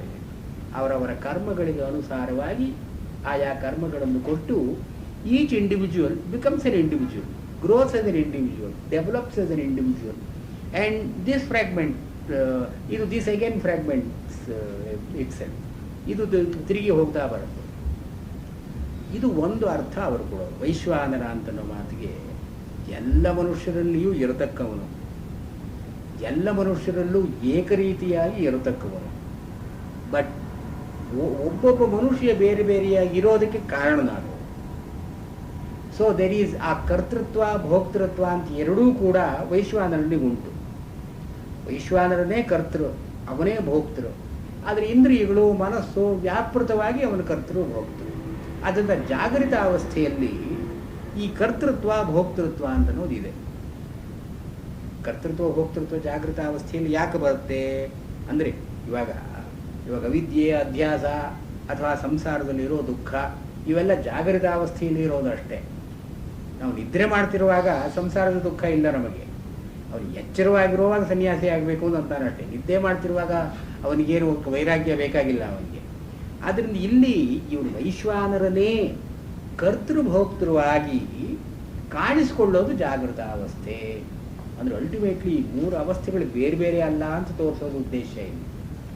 ಈ ಮೂರು ಅವಸ್ಥೆಗಳು ಮೂರು ಬೇರೆ ಬೇರೆಯಾಗಿ ಕಂಡರೂ ಕೂಡ ಒಂದರಿಂದ ಇನ್ನೊಂದಕ್ಕೆ ಹೋಗ್ತೀವಿ, ಇನ್ನೊಂದರಿಂದ ಇನ್ನೊಂದಕ್ಕೆ ಹೋಗ್ತೀವಿ ಅಂತಂದರೆ ನಾಟ್ ಆನ್ ಒನ್ ಕೋಆರ್ಡಿನೇಟ್, ಯಾವುದೋ ಒಂದು ಕೋಆರ್ಡಿನೇಟ್ನಲ್ಲಿ ಜಾಗೃತ ಸ್ಥಾನ ಮುಗೀತು, ಸ್ವಪ್ನ ಸ್ಥಾನ ಬಂತು, ಸುಷುಪ್ತಿ ಸ್ಥಾನ ಅಂತ ಹೇಳೋ ಹಾಗಿಲ್ಲ. ಯಥಾ ಘಟಿ ಯಂತ್ರೆ ಅಂತ ಹೇಳ್ತಾರೆ ಬೌದ್ಧರಲ್ಲಿ. ಒಂದು ಘಟಿ ಯಂತ್ರ ಅಂತಂದರೆ ಒಂದು ಇದು ಕ್ಲಾಕ್, ಒಂದು ಟೈಮ್ ಪೀಸ್. ಈ ಟೈಮ್ ಪೀಸ್ ಇಟ್ಕೊಂಡು ನಾವು 1 ಗಂಟೆ ಆಯಿತು, 2 ಗಂಟೆ ಆಯಿತು, 3 ಗಂಟೆ ಆಯಿತು ಅಂತ ಹೇಳ್ತೀವಿ. ಈ 1 ಗಂಟೆ ಮುಗಿದು 2ನೇ ಗಂಟೆ ಆರಂಭ ಆಯಿತು, 2ನೇ ಗಂಟೆ ಮುಗಿದು 3ನೇ ಗಂಟೆ ಆರಂಭ ಆಯಿತು. ಇದು ಯಾತಕ್ಕೆ ಹೇಳ್ತಾ ಇದ್ದೀವಿ? Because we look at the same time piece. ಒಂದು ಕಾಲದ ಕೋಆರ್ಡಿನೇಟ್ ಇರೋದರಿಂದ ಒಂದು ಮುಗೀತು, ಇನ್ನೊಂದು ಬಂತು, ಇನ್ನೊಂದು. ಹೀಗೆ ನಾವು ಜಾಗೃತ ಸ್ವಪ್ನ ಸುಷುಪ್ತಿಗಳನ್ನು ಹೇಳೋ ಹಾಗಿಲ್ಲ. ಜಾಗೃತ ಅನ್ನೋದು ಇಲ್ಲಿ ಮುಗೀತು, ಆಮೇಲೆ ಸ್ವಪ್ನ ಶುರುವಾಯಿತು, ಸ್ವಪ್ನ ಮುಗೀತು, ಸುಷುಪ್ತಿ ಬಂತು. ಯಾಕೆಂದರೆ ಕೋಆರ್ಡಿನೇಟ್ಸೇ ಬೇರೆ ಬೇರೆ. ಅಲ್ಲಿ ಕಾಲಾದೇಶವೇ ಬೇರೆ, ಇಲ್ಲಿ ಕಾಲಾದೇಶವೇ ಬೇರೆ, ಸುಷುಪ್ತಿಯಲ್ಲಿ ಕಾಲಾದೇಶಗಳ ಪರಿಗಣನೆಯೇ ಇಲ್ಲ. ಆದ್ದರಿಂದ ಒಂದು ಈ ಮೂರನ್ನ ಒಂದು ನೆಲೆಯಲ್ಲಿ ನಾವು ಅರ್ಥ ಮಾಡ್ಕೊಳ್ಳೋದು ಸಾಧ್ಯ ಇಲ್ಲ. ದಟ್ಸ್ ವೈ ಇವಾಗ ಸುಷುಪ್ತಿ ಅವಸ್ಥೆಯಲ್ಲಿ ಜಾಗೃತ ಸ್ಥಾನದ ಅನುಭವ ಇಲ್ಲ, ಜಾಗೃತ ಸ್ಥಾನದಲ್ಲಿ ಸುಷುಪ್ತಿಯ ಅನುಭವ ಇಲ್ಲ. They are mutually exclusive, they are complementary to each other. But how is this to be reconciled ಅಂದರೆ ಇದು ಬೇರೆ ಬೇರೆ ಅಲ್ಲ ಅಂತಷ್ಟೇ. ಮೂಲಭೂತವಾಗಿ ಒಂದೇ, ಮೂಲಭೂತವಾಗಿ ಸುಷುಪ್ತಿ ಅವಸ್ಥೆ, ಅದರ ವಿಕಾರಗಳಾಗಿ ಜಾಗೃತ ಅವಸ್ಥೆ, ಸ್ವಪ್ನಾವಸ್ಥೆ ಅಂತನ್ನೋದಕ್ಕಾಗಿ ಇವರು ಹೀಗೆ ವಿಶ್ವೇಶಾಂ ನರಾಣಾಂ ಅನೇಕಧಾ ನಯನಾತ್. ಮತ್ತು ಇನ್ನೊಂದು ಎಕ್ಸ್ಪ್ಲನೇಷನ್ ಏನು ಕೊಡ್ತಾರೆ, ವಿಶ್ವೇಶಾಂ ಅಯಂ ನರಃ, ಎಲ್ಲರಿಗೂ ಕೂಡ ಇವನೇ ನರ. ವಿಶ್ವೇಶಾಂ ಎಲ್ಲರಿಗೂ ಕೂಡ ಅಯಂ ನರಃ ಇವನೇ ನರ. ವಿಶ್ವೇವ ನರ ಯಸ್ಯ, ಇಲ್ಲಿ ನರ ಅಂತನ್ನೋ ಮಾತಿಗೆ ಯಾವನಿಗೆ ನಾಶ ಇಲ್ಲವೋ ಅವನು ನರ. ನೃ ಶಬ್ದ, ನೃ ಜೀರ್ಯವಾಗೋದು, ಜೀರ್ಣವಾಗೋದು, ಅದು ಹೋಗಿಬಿಡೋದು, ನಾಶ ಅಂತನ್ನೋ ಅರ್ಥ. ನ ರೀಯತೆ ಕ್ಷೀಯತೆ ಇತಿ ನರಃ. ರೀ ಅಂತನ್ನೋ ಧಾತುವನ್ನು ಇಟ್ಕೊಂಡು ಇವರು ರೀ ಅಂದರೆ ಹೋಗೋದು, ಹೋಗೋದು ಎಲ್ಲಿ ನ ಅಂದರೆ ನಿಷೇಧವಾಗಿದೆಯೋ, ನರ ಹೋಗದೇ ಇರತಕ್ಕಂತಹದ್ದು ಅಂದರೆ ಎಂದೆಂದಿಗೂ ಇರತಕ್ಕಂತಹದ್ದು. It never lapses. ವಿಶ್ವೇಶಾಂ ಅಯಂ ನರಃ, ಎಲ್ಲರಲ್ಲಿಯೂ ಕೂಡ ಎಲ್ಲ ಅವಸ್ಥೆಗಳಲ್ಲೂ ಹೋಗದೇ ಇರತಕ್ಕಂಥದ್ದು ಯಾವುದಾದ್ರೂ ಇದ್ದರೂ ಅವನು ನರ, ವೈಶ್ವಾನರ. ಅಂದರೆ ಜಾಗೃತ ಅವಸ್ಥೆಯಲ್ಲೂ ಇರ್ತಾರೆ ಅವನು, ಸ್ವಪ್ನಾವಸ್ಥೆಯಲ್ಲೂ ಇರ್ತಾನೆ, ನಾವು ಹೋಗುವಾಗಿರ್ತಾನೆ, ಬರುವಾಗ ನಾವು ಯಾವ್ಯಾವ ಕೆಲಸ ಮಾಡ್ತಾ ಇದ್ರು ಕೂಡ ಇವನಿದ್ದೇ ಇರ್ತಾನೆ. ವಿಶ್ವೇಶ ಎಲ್ಲರಲ್ಲಿಯೂ ಕೂಡ ನ ರೀಯತೆ ನ ಕ್ಷೀಯತೆ ಇತಿ ನರ. ಯಾರಿಗೆ ನಾಶ ಅಂತ ಇಲ್ಲವೋ ಇವನು ನರ. ಇದು ವಿಶ್ವಾನರ ಏವ ವೈಶ್ವಾನರ. ಈ ವಿಶ್ವಾನರ ಅಂತನ್ನೋದನ್ನೇ ಸ್ವಲ್ಪ ಸಮರ್ಥನೆಯಿಂದ ಹೇಳಬೇಕಾದರೆ ಇಲ್ಲಿ ಒಂದು ಸಂಸ್ಕೃತದಲ್ಲಿ ವಿಶ್ವನರ ಅಂತ ಹೇಳೋ ಹಾಗಿಲ್ಲ. ಆ ವಿಶ್ವ ಅಂತನೋ ಶಬ್ದ, ಆ ವಪಟ್ ಅಂತನೋ ಧಾತು ಬಂದಾಗ ಅದು ದೀರ್ಘವಾಗುತ್ತೆ. ಅದರಿಂದ ವಿಶ್ವನರ ಅಂತ ಹೇಳಬೇಕಾದರೂ ಕೂಡ ವಿಶ್ವಾನರ ಅಂತ ಹೇಳ್ಬೋದು. ಹೇಗೆ ವಿಶ್ವಾಮಿತ್ರ ಅಂತ ಹೇಳ್ತೀವಲ್ಲ, ವಿಶ್ವಾಮಿತ್ರ ಅಂತನ್ನೋ ಮಾತಿಗೆ ವಿಶ್ವ ಅಮಿತ್ರ ಎಲ್ಲರಿಗೂ ಶತ್ರು ಅಂತಲ್ಲ, ಎಲ್ಲರಿಗೂ ಮಿತ್ರನಾದವನೇ ವಿಶ್ವಾಮಿತ್ರ. ಆದರೆ ವಿಶ್ವ ದೈರ್ಘ್ಯ ಬರುತ್ತೆ, ಅದು ಒಂದು ವ್ಯಾಕರಣದ ನಿಯಮದ ಪ್ರಕಾರ ವಿಶ್ವಾಮಿತ್ರ ಆಗುತ್ತೆ. ವಿಶ್ವಮಿತ್ರ ಅಂತಲೇ ಅರ್ಥ. ಹಾಗೆ ವಿಶ್ವನರ ಅಂತನ್ನೋದೇ ವಿಶ್ವಾನರ ಅಂತ ಆಗುತ್ತೆ. ವಿಶ್ವಾನರ ಏವ ವೈಶ್ವಾನರ. ಇಲ್ಲಿ ವಿಶ್ವ ಅಂತನ್ನೋ ಮಾತನ್ನು ಎಂಫಸೈಸ್ ಮಾಡಿದ್ರೆ ವೈಶ್ವಾನರ ಅಂತ ಆಗುತ್ತೆ. ಎಲ್ಲರಲ್ಲಿಯೂ ಇರತಕ್ಕವನು ಅಂತ ಕಡಿಮೆ ಹೇಳಿ, ಎಲ್ಲರಲ್ಲಿಯೂ ಅಂದರೆ ಯೂನಿವರ್ಸಲ್ ಅಪ್ಲಿಕೇಶನ್ ಹೇಳಿದಾಗ ವೈಶ್ವಾನರ ಅಂತ ಆಗುತ್ತೆ. ಹೀಗೆ ಎರಡು ಅರ್ಥಗಳನ್ನು ಹೇಳಿ, ಇನ್ನು ಕೂರ್ನಾರಾಯಣಜಿಯರು ವಿಷ ಧಾತುವನ್ನು ಇಟ್ಟುಕೊಂಡು ವಿಷ ಅಂದರೆ ಪ್ರವೇಶ ಮಾಡೋದು, ಈ ಪ್ರವೇಶ ಮಾಡೋದು ಹೋಗೋದು ಅಂತನ್ನೋದು ಯಾವ್ಯಾವ ಧಾತುಗಳು ಇದೆಯೋ ಗತ್ಯರ್ಥವಾದ ಧಾತುಗಳು, ಇದಕ್ಕೆಲ್ಲ ಜ್ಞಾನಾರ್ಥ ಇದೆ. ಜ್ಞಾನಾರ್ಥ ಇದು ಹೋಗೋದು ಅಂದರೆ ತಿಳ್ಕೊಳ್ಳೋದು ಅಂತ ಅನ್ನೋ ಅರ್ಥ ಇದೆ. ವಿಶತಿ ಅಂದರೆ ಎಲ್ಲೆಲ್ಲಿ ಪ್ರವೇಶ ಇದೆಯೋ ಅಂದರೆ ಯಾವ್ಯಾವುದನ್ನು ತಿಳ್ಕೊಳ್ತಾನೋ ಅದು ವಿಶ್ವತೆ ಗಮ್ಯತೆ ಸರ್ವಜ್ಞಾಯತೆ ಇತಿ ವಿಶತೆ ಕರ್ಮಣಿ ವಪ್ರತ್ಯಯ ವಿಶ್ವಂ ಸರ್ವೈಃ ಜ್ಞೇಯಂ ಸ್ಥೂಲಂ ವಸ್ತು ಇಚ್ಛತೆ. ಎಲ್ಲರಿಗೂ ಕೂಡ ನಾನು ಅಂತ ತಿಳುವಳಿಕೆ ಎಲ್ಲಿ ಬರುತ್ತೋ ಅವನು ವೈಶ್ವಾನರ. The awareness of the individual as bodily being, ಅಂದರೆ ಶಾರೀರ ಆತ್ಮ ನಾನು ಅಂತನ್ನೋದು ಎಲ್ಲೆಲ್ಲಿ ತಿಳುವಳಿಕೆ ಬರುತ್ತೋ that which occasions the knowledge of the individual being, ಇದನ್ನು ವೈಶ್ವಾನರ ಅಂತ ಕರೆದಿದ್ದಾರೆ ಕೂರ್ನಾರಾಯಣಜಿಯವರು ಹೇಳುವಂಥ. ಅದು ಮಧ್ವಾಚಾರ್ಯರು ಕೂಡ ಹಾಗೆ ಹೇಳಿದ್ದಾರೆ. ಭೋಕ್ತೃತೆಯ ತತ್ಸಂಬಂಧಿ ವೈಶ್ವ ನರೀಯತೆ ಕ್ಷೀಯತೆ ಇತಿ ನರಃ ವಿಶ್ವಂ ಸ್ಥೂಲಂ ಸಮುದ್ರ. ಮಧ್ವಾಚಾರ್ಯರು ಕೂಡ ನರೀಯತೆ ನ ಕ್ಷೀಯತೆ ಇತಿ ನರಃ ಅನ್ನೋ ಅರ್ಥವನ್ನೇ ಹೇಳಿದ್ದಾರೆ. ಅಂತೂ ಇಲ್ಲಿ ವೈಶ್ವಾನರ ಅಂತನ್ನೋ ಮಾತನ್ನ ಕಾರಿಕೆಯಲ್ಲಿ ವಿಶ್ವ ಅಂತ ಕರೆದಿದ್ದಾರೆ. ಅದು ಆ ವಿಶ್ವ ಅಂತನ್ನೋ ಮಾತು ಕರೀಬೇಕಾದ್ರೆ ಇಲ್ಲಿ ಕೂರ್ನಾರಾಯಣಜಿಯರು ಹೇಳಿರೋ ವಿಷಧಾತುವಿನಿಂದಲೇ ಹೇಳಬೇಕು ನಾವು. ಇಲ್ಲಿ ವೈಶ್ವಾನರ ಅಂತನ್ನೋದಕ್ಕೆ ಇಷ್ಟೆಲ್ಲ ಅರ್ಥಗಳನ್ನು ಹೇಳಿ ಆಯಿತು. ಕಾರಿಕೆಯಲ್ಲಿ ವೈಶ್ವಾನರ ಅಂತನ್ನೋ ಪದ ಪ್ರಯೋಗ ಇಲ್ಲ. ಎಲ್ಲಿಯೂ ಕೂಡ ವೈಶ್ವಾನರ ಅಂತನ್ನೋದು ಕಾರಿಕೆಯಲ್ಲಿ ಬಂದಿಲ್ಲ. ಗೌಡಪಾದ ಕಾರಿಕೆಯಲ್ಲಿ ವೈಶ್ವಾನರ ಅಂತನ್ನೋ ಮಾತು ಬರೋಲ್ಲ. ಎಲ್ಲೆಲ್ಲಿ ಈ ಒಂದು ಜಾಗೃತ ಸ್ಥಾನದ ಮಾತು ಬರುತ್ತೋ ವಿಶ್ವ ಅಂತಲೇ ಕರೆದಿದ್ದಾರೆ.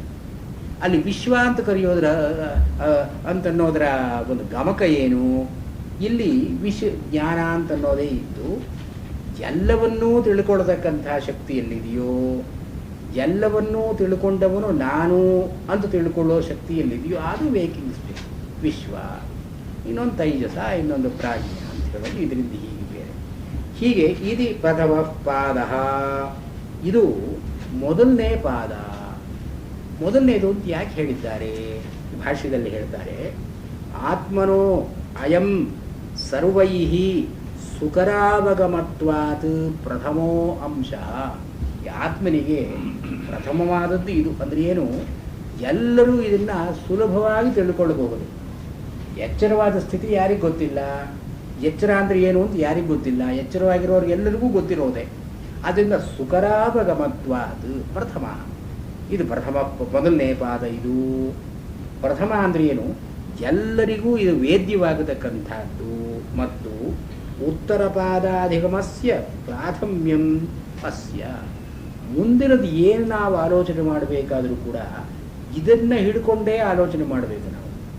ಇವಾಗ ಸುಷುಪ್ತಿ ಅಂದರೆ ಎಲ್ಲಿ ಜಾಗರಿತ ಅಲ್ಲವೋ ಅದು ಸ್ವಪ್ನ. ಎಲ್ಲಿ ಜಾಗರಿತವೂ ಅಲ್ಲದೆ ಸ್ವಪ್ನವೂ ಅಲ್ಲದೆ ಇದೆಯೋ ಅದು ಸುಷುಪ್ತಿ. ಯಾಕೆಂದರೆ ಸುಷುಪ್ತಿ ನಿಷೇಧದಿಂದ ತಿಳ್ಕೊಳ್ಬೇಕಾದ್ರಿಂದ ಈ ಪಾಸಿಟಿವ್ ಮುಂದೆ ಹೇಳಿ ಎಚ್ಚರಿಕೆ ಎಲ್ಲರಿಗೂ ಗೊತ್ತು, ಇದನ್ನು ತಿಳ್ಕೊಳ್ತೀವಿ. ಎಚ್ಚರಿಕೆಯಲ್ಲಿ ಇಂದ್ರಿಯಗಳು ಕೆಲಸ ಮಾಡ್ತಾ ಇದೆ, ವಿಷಯ ಮುಂದಿದೆ, ಮನಸ್ಸು ಇದೆ. ಇಂದ್ರಿಯಗಳು ಅಲ್ಲಿ ಕರ್ಮೇಂದ್ರಿಯಗಳು ಜ್ಞಾನೇಂದ್ರಿಯ ಕೆಲಸ ಮಾಡ್ತಾ ಇದೆ. ಇದನ್ನು ಎಲ್ಲರೂ ತಿಳ್ಕೊಳ್ಬಹುದಲ್ಲ. ತಿಳ್ಕೊಂಡ ಮೇಲೆ ಇಂದ್ರಿಯಗಳ ವ್ಯಾಪಾರ ಎಲ್ಲಿ ಇಲ್ಲವೋ, ಮನಸ್ಸಿನ ವ್ಯಾಪಾರ ಎಲ್ಲಿ ಇದೆಯೋ, ಅಲ್ಲಿ ಕಾಣತಕ್ಕಂತಹ ವಿಷಯಗಳು ಹೊರಗಿನವಲ್ಲವೋ ಅದು ಸ್ವಪ್ನ, ಕನಸು. ಇದು ಎರಡೂ ಎಲ್ಲಿ ಇಲ್ಲವೋ ಅದು ಸುಷುಪ್ತಿ. ಆದ್ದರಿಂದ ಇದನ್ನು ಪ್ರಥಮಂ ಪಾದಂ ಅಂತ ಮೊದಲನೇ ಪಾದ. ಸರ್ವದೇಹೇಶು ಆಧಾರಕರ್ತೃತ್ವೇ ಸ್ಥಿತಸ್ಯ ಆತ್ಮನಃ ಪ್ರಥಮಂ ರೂಪಂ. ಈ ಆತ್ಮನ ಮೂರು ರೂಪಗಳನ್ನು ತಿಳ್ಕೊಳ್ಬೇಕಾದ್ರೆ ಈ ದೇಹವನ್ನು ಇಟ್ಟುಕೊಂಡೇ, ದೇಹದ ಚಲನವಲನಗಳನ್ನು ಇಟ್ಟುಕೊಂಡೇ, ಇಂದ್ರಿಯ ವ್ಯಾಪಾರಗಳನ್ನು ಇಟ್ಟುಕೊಂಡೇ ಹೊರಡಬೇಕಾದ್ದರಿಂದ ಇದನ್ನು ಪ್ರಥಮ ಪಾದ ಅಂತ ಕರೆದಿದ್ದಾರೆ ಎಚ್ಚರಿಕೆಯನ್ನು. ಇನ್ನು ಮುಂದೆ ಸ್ವಪ್ನಸ್ಥಾನೋಂತಃ ಪ್ರಜ್ಞ, ಇದಕ್ಕೂ ಇದನ್ನೇ ಹೇಳಿದ್ದಾರೆ. ಸಪ್ತಾಂಗ ಏಕೋನವಿಂಶತಿ ಮುಖ ಪ್ರವಿವಿಕ್ತ ಭುಕ್ ತೈಜಸ ದ್ವಿತೀಯ ಪಾದ. ಅದರ ತೈಜಸ ಅಂತ ಕರೆದಿದ್ದಾರೆ. ಆ ತೈಜಸ ಅಂತ ನಾವು ಮಾತು ಕಾರಿಕೆಯಲ್ಲೂ ಬರುತ್ತೆ.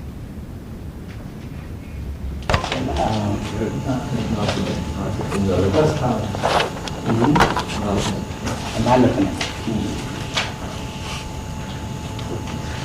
ಸ್ವಪ್ನಸ್ಥಾನೋಂತಃ ಪ್ರಜ್ಞ ಸಪ್ತಾಂಗ ಏಕೋನವಿಂಶತಿ ಮುಖ ಪ್ರವಿವಿಕ್ತ ಭುಕ್ ತೈಜಸೋ ದ್ವಿತೀಯ ಪಾದ. ಜಾಗ್ರತ್ ಅವಸ್ಥೆ ಆದಮೇಲೆ ಸ್ವಪ್ನ ಸ್ಥಾನ, ಸ್ವಪ್ನ ಸ್ಥಾನಂ ಮಸ್ಯ, ಯಾರ ಭೂಮಿಕೆ ಸ್ವಪ್ನವಾಗಿದೆಯೋ, ಅಂದರೆ ಜಾಗೃತ ಪ್ರಜ್ಞದಲ್ಲಿ ಅನೇಕ ಸಾಧನ ಬಹಿಷ್ಪ್ರಜ್ಞ ಅಂತ ಹೇಳಿದರು. ಅಂದರೆ ಅನೇಕ ಇಂದ್ರಿಯಗಳು ಕೆಲಸ ಮಾಡ್ತಾ ವಿಷಯಗಳಿಗೂ ಇಂದ್ರಿಯಗಳಿಗೂ ಸನ್ನಿಕರ್ಷ ಉಂಟಾಗಿ ಅನೇಕ ವಿಷಯಗಳನ್ನು ಪಡ್ಕೊಳ್ಳೋದ್ರಿಂದ ಅನೇಕ ಸಾಧನ, ಮತ್ತು ಬಹಿಷ್ಪ್ರಜ್ಞ ವಿಷಯಗಳ ಕಡೆ ಮನುಷ್ಯನ ಉನ್ಮುಖತೆ ಇರೋದ್ರಿಂದ ಬಹಿರ್ವಿಷಯೇವ ಅವಭಾಸಮಾನ, ಅಂದರೆ ಮನಸ್ಸು ವಿಷಯಗಳ ಆಕಾರವನ್ನು ತಳೆದು ವಿಷಯಗಳ ಆಕಾರದ ಹಾಗೆಯೇ ಮನಸ್ಸು ಇರತಕ್ಕಂಥದ್ದು. ಇಲ್ಲಿ ನಮ್ಮಲ್ಲಿ ಈ ಗ್ರಹಣ ಪರ್ಸೆಪ್ಷನ್ ಹೇಗಾಗುತ್ತೆ ಅಂತನ್ನೋದಕ್ಕೆ ನಾವು ಇಂಡಿಯನ್ ಥಿಯರಿ ಒಳಗೆ ಎರಡು ವಿಚಾರಗಳನ್ನು ಹೇಳ್ತಾರೆ. ಒಂದು, ಹೊರಗಡೆ ವಿಷಯ ಮನಸ್ಸಿನ ಮೇಲೆ ಪರಿಣಾಮವನ್ನು ಮಾಡುತ್ತೆ, ಇಂದ್ರಿಯಗಳ ಮೇಲೆ ಪರಿಣಾಮವನ್ನು ಮಾಡುತ್ತೆ, ಅದನ್ನು ಮನಸ್ಸು ಗ್ರಹಣ ಮಾಡುತ್ತೆ ಅಂತ ಒಂದು. ಇದು ನೈಯಾಯಿಕ ವೈಶೇಷಿಕರಲ್ಲಿ ಕೆಲವರು ಮಾತ್ರ ಅಂಗೀಕಾರ ಮಾಡ್ತಕ್ಕಂಥದ್ದು. ಅಂದರೆ ಏನು, the sense organ passively receives the impressions of the objects. ಯಾವುದೋ ಒಂದು ರೂಪ ಅಂತ ಇದೆ, ಆ ರೂಪ ಕಣ್ಣಿನ ಮೇಲೆ ಬೀಳುತ್ತೆ. ಕಣ್ಣು ಸ್ವತಃ ಏನು ಕೆಲಸ ಮಾಡದೇ ಇದ್ದರೂ ಕೂಡ ಈ ಕಣ್ಣು ಯಾವಾಗ ಪರಿಣತವಾಗುತ್ತೋ ಆಗ ಮನಸ್ಸು ಇದನ್ನು ಗ್ರಹಣ ಮಾಡುತ್ತೆ. So the contact between the sense that has been modified and the mind, ಇದು ನೈಯಾಯಿಕ ವೈಶೇಷಿಕರಲ್ಲಿ ಇದು ಪ್ರತ್ಯಕ್ಷ ಅಂತ ಆಗೋದು. ಇದು ಹೆಚ್ಚು ಕಡಿಮೆ ನಮ್ಮ modern theory of perception. The I is a passive recipient. It mechanically registers the form of the objects. ಒಂದು ಆಪ್ಟಿಕಲ್ ಇಮೇಜ್ ಅಂತ ಬರುತ್ತೆ. ಈ optical image is later on neurologically conveyed through the optic chiasm and to the higher centers. ಅಲ್ಲಿ the correction takes place and there is the mental image of the object. ಇವ modern theory. ನೈಯಾಯಿಕ ವೈಶೇಷಿಕರದ್ದು ಇದೇ theory. The sense organ, ಇಂದ್ರಿಯಗಳು ಅದು ವಿಷಯಗಳನ್ನು ಗ್ರಹಣ ಮಾಡೋದಕ್ಕೆ ತಮ್ಮದು ಯಾವ ಶಕ್ತಿಯಾಗಲಿ ಅಥವಾ ಪ್ರವೃತ್ತಿಯಾಗಲಿ ಇಲ್ಲ. They R merely open. ಕಣ್ಣು ತೆರೆಕೊಂಡಿದೆ, ರೂಪ ಕಣ್ಣಿನ ಮೇಲೆ ಬೀಳುತ್ತೆ. ಕಣ್ಣು ಹೀಗೆ ಪರಿಣತವಾದಾಗ ಮನಸ್ಸು ಅದನ್ನು ಗ್ರಹಣ ಮಾಡುತ್ತೆ. ಈಗ ಈ ಇಂದ್ರಿಯ ಪರಿಣತವಾಗದೇ ಇದ್ದರೆ ಮನಸ್ಸು ಕೆಲಸ ಮಾಡೋಲ್ಲ. ಎಲ್ಲಿ ಕಣ್ಣಿಗೆ ಒಂದು ವಿಕಾರ ಒದಗಿತು ಮನಸ್ಸಲ್ಲಿ ಬರುತ್ತೆ. ವಿಕಾರ ಹೊಂದಿದ ಕಣ್ಣು ಮನಸ್ಸು ಒಟ್ಟಿಗೆ ಕೂಡಿಕೊಂಡಾಗ ಇವತ್ತು ವಿಷಯ ಪ್ರತ್ಯಕ್ಷ, ವಿಷಯ ಜ್ಞಾನ ಅಂತ ಆಗುತ್ತೆ ಅಂತನ್ನೋದು. ಆದರೆ ಇದನ್ನು ಮುಕ್ಕಾಲು ಭಾಗ ದರ್ಶನಗಳು ಒಪ್ಪೋಲ್ಲ. ಇಟ್ಸ್ ನಾಟ್ ಎಕ್ಸೆಪ್ಟ್ ವೇದಾಂತದವರಾಗಲಿ, ಸಾಂಖ್ಯದವರಾಗಲಿ, ಅಥವಾ ಬೌದ್ಧರಾಗಲಿ, ಜೈನರಾಗಲಿ ಇದನ್ನು ಒಪ್ಪೋಲ್ಲ. ಅವರೇನು ಹೇಳ್ತಾರೆ, ವಿಷಯ ಹೊರಗಡೆ ಇದ್ದು ಇಂದ್ರಿಯಕ್ಕೂ ವಿಷಯಕ್ಕೂ ಒಂದು ಸಂಬಂಧ ಉಂಟಾದಾಗ ಈ ಇಂದ್ರಿಯವೇ ತನ್ನ ಶಕ್ತಿಯಿಂದ, ಇಂದ್ರಿಯ ಅಂತ ನಾವು ಮಾತಿಗೆ ಒಂದು ಶಕ್ತಿ ಅಂತ ಅರ್ಥ. ಇಂದು ಧಾತು, ಇಂದ್ರ ಅಂದರೆ ಒನ್ ಹೂ ಇಸ್ ಕೇಪಬಲ್, ಇಂದ್ರಿಯ ಅಂದರೆ ಕೆಪಾಸಿಟಿ, ಇಂದ್ರಿಯ ಅಂತನೋ ಒಂದು ಶಕ್ತಿ. ಯಾಕೆಂದರೆ ಎಲ್ಲ ಇಂದ್ರಿಯಗಳು ಕೂಡ ಪ್ರಾಣದ ವಿಕಾರಗಳು. ಇಂದ್ರಿಯಗಳನ್ನು ಪ್ರಾಣಗಳು ಅಂತಲೇ ಉಪನಿಷತ್ತು ಕರೆದಿದೆ. ಇವಾಗ ಪ್ರಾಣ ಸಂವಾದ ಅಂತ ಬರುತ್ತೆ. ಕಣ್ಣು, ಕಿವಿ, ಮೂಗು ಇವೆಲ್ಲ ಇದರಲ್ಲಿ ಯಾರು ಹೆಚ್ಚು ಅಂಥೇಳಿ ಪೈಪೋಟಿ ಮಾಡಿ ಒಂದು ಆರ್ಗ್ಯುಮೆಂಟ್ ಆಗುತ್ತಲ್ಲ, ಪ್ರಾಣ ಸಂವಾದ ಅಂತ ಕರೆದಿದ್ದಾರೆ. ಅದು ಪ್ರಾಣ ಅಂದರೆ ಇಂದ್ರಿಯಗಳು, ಇಂದ್ರಿಯಗಳೇ ಪ್ರಾಣ. ಬನ್ನಿ ಬನ್ನಿ ಬನ್ನಿ ಬನ್ನಿ ಈ ಪ್ರಾಣ ಅಂತನ್ನೋದು ಇಂದ್ರಿಯದ ಒಂದು ಶಕ್ತಿಯಾಗಿ ಪರಿಣಮಿಸುತ್ತೆ. ಈ ಸಾಂಖ್ಯ ಸಿದ್ಧಾಂತದಲ್ಲಿ ಈ ಪ್ರಾಣ ಅಂತನ್ನೋದು ಎರಡು ರೂಪವಾಗಿ, ಬುದ್ಧಿ ಅಂತನ್ನೋದು ಎರಡು ರೂಪವಾಗಿ ಮಾರ್ಪಡುತ್ತೆ. ಒಂದು ಪ್ರಾಣವಾಗಿ, ಇನ್ನೊಂದು ಕಾನ್ಷಿಯಸ್ನೆಸ್ ಆಗಿ ಉಳ್ಕೊಳ್ಳುತ್ತೆ. So consciousness as the cognitive principle, ಪ್ರಾಣ ಆಸ್ ದಿ ಎನರ್ಜಿ, ಇದು ಎರಡೂ ಕೂಡಿ ಇಂದ್ರಿಯಗಳು, ಮನಸ್ಸು ಇತ್ಯಾದಿ ಎಲ್ಲ ಬರುತ್ತೆ ಅಂತ ಅವರ. ಇದನ್ನು ಸಾಮಾನ್ಯವಾಗಿ ಎಲ್ಲ ದರ್ಶನಗಳು ಒಪ್ಕೊಳ್ತಾರೆ. ಹೀಗೆ ಇಂದ್ರಿಯವೇ ಒಂದು ಶಕ್ತಿಯಾದ್ದರಿಂದ ಪ್ರಾಣದ ಪ್ರಭಾವ ಅದರಲ್ಲಿ ಇರೋದ್ರಿಂದ ವಿಷಯದ ಕಡೆ ಇಂದ್ರಿಯಕ್ಕೆ ಒಂದು ಔನ್ಮುಖ್ಯ ಅಂತಿದೆ. ಅಂದರೆ ಏನು, sense organ is not passive, it has an active role to play. So sense organ ಸುಮ್ಮನೆ it is not a gateway, it is not a window, it has an active role to perform. ಇವಾಗ modern psychological ಥಿಯರೀಸ್ನಲ್ಲಿ ಏನು ಹೇಳ್ತಾರೆ, sense organ itself organizes. Mind organize ಮಾಡೋದಕ್ಕಿಂತ ಮುಂಚೆ ಈ optic ಲೆವೆಲ್ನಲ್ಲೇನೆ there's an organization. ಇವಾಗ ಈ ಕಾಮ್ಯ ಅಥವಾ ಒಂದು ರಾಡ್ಸ್ ಆ್ಯಂಡ್ ಕೋನ್ಸ್ ಅಂತ ಏನೇನಿದೆ ಇವೆಲ್ಲ they are mechanisms for organization. ಈ ಲೆನ್ಸಲ್ಲಿ what you get, what image you get is an organized image. It is not a raw image. So ನಿಮ್ಮ ಫೋಟೋಗ್ರಫಿಕ್ ಲೆನ್ಸ್ಗೂ ಹ್ಯೂಮನ್ ಲೆನ್ಸ್ಗೂ ಇರತಕ್ಕಂಥ ವ್ಯತ್ಯಾಸ ಇದೆ. ಅಲ್ಲಿ ಫೋಟೋಗ್ರಫಿಕ್ ಲೆನ್ಸ್ನಲ್ಲಿ ಇಟ್ಸ್ ಎ ಮೆಕ್ಯಾನಿಕಲ್ ಒಂದು image that you get. In the human lens it's an active organised image that you get. So that the meaning initially is in the sense organ itself. Mind takes up the clue ಅಂತ modern ಥಿಯರಿಗಳು. ಇಲ್ಲಿ ವೇದಾಂತದವರಾಗಲಿ ಬೌದ್ಧರಾಗಲಿ ಸಾಂಖ್ಯದವರಾಗಲಿ ಏನು ಹೇಳ್ತಾರೆ, ಹೀಗೆ ಇಂದ್ರಿಯ ಯಾವಾಗ ವಿಷಯದ ಕಡೆ ಉನ್ಮುಖವಾಗುತ್ತೋ it is directed towards the object. ಇದನ್ನು ಆಗ ಮನಸ್ಸು ಇಂದ್ರಿಯದ ಮೂಲಕವಾಗಿ ಹೊರಗೆ ಹೋಗುತ್ತೆ. The relation between the mind and the sense organ is not an active one. ಎಲ್ಲಿ ಇಂದ್ರಿಯಗಳು ಉದ್ಬುದ್ಧವಾಗಿ ವಿಷಯಗಳ ಕಡೆ ಹೋಗುತ್ತೋ ಅಲ್ಲಿ ಮನಸ್ಸು ತಾನಾಗಿ ಹರಿದು ಹೋಗುತ್ತೆ. ಹೇಗೆ ಅದಕ್ಕೆ ಎಕ್ಸಾಂಪಲ್ ಕೊಡೋದು ಅವನೇನು, ಇವಾಗ ಒಂದು ಕೆರೆಯನ್ನು ಯಾವುದಾದ್ರೂ ಗದ್ದೆಗೆ, ಕೆರೆ ನೀರನ್ನು ಗದ್ದೆಗೆ ಹರಿಸಬೇಕಾದ್ರೆ ಒಂದು ತೂಬು ಅಂತ ಕಟ್ತಾರಲ್ಲ, ಒಂದು ದೋಣಿ ಕಟ್ತಾರಲ್ಲ, ಹಾಗೆ ಇಂದ್ರಿಯಗಳು ಕೆಲಸ ಮಾಡುತ್ತೆ. ವಿಷಯದ ಕಡೆ ಮನಸ್ಸು ಉನ್ಮುಖವಾಗೋದಕ್ಕೆ ಇಂದ್ರಿಯದ ಉನ್ಮುಖ್ಯ ಅಂತನೋದು ಕೆಲಸ ಮಾಡುತ್ತೆ. ಸೊ ಇಂದ್ರಿಯಗಳ ಮೂಲಕವಾಗಿ ಮನಸ್ಸು ಹೊರಗೆ ಹೋಗಿ ವಿಷಯದ ಆಕಾರದಲ್ಲಿ ಪರಿಣತವಾಗುತ್ತೆ. The mind will assume the form of the object. This is reflected back through the sense organ to the mind. ಇದರ ಒಂದು ಫೀಡ್ಬ್ಯಾಕ್. ಇದು the mind's perception of the object. ಇದು ಇಂಥದ್ದು ಅಂತ ಹೇಳತಕ್ಕಂಥದ್ದು. ಆದ್ದರಿಂದ ಜಾಗೃತ ಅವಸ್ಥೆಯಲ್ಲಿ ಬಹಿಷ್ಪ್ರಜ್ಞಾ ಅಂದರೆ the consciousness is outward oriented ಅಂತ ಅನ್ನೋದು ಮೆಟಫಾರಿಕಲ್ ಆಗಲ್ಲ, ಆಕ್ಚುಯಲ್ ಆಗಿ ಅದಾಗುತ್ತೆ. The conscious principle goes out and assumes the form of the object.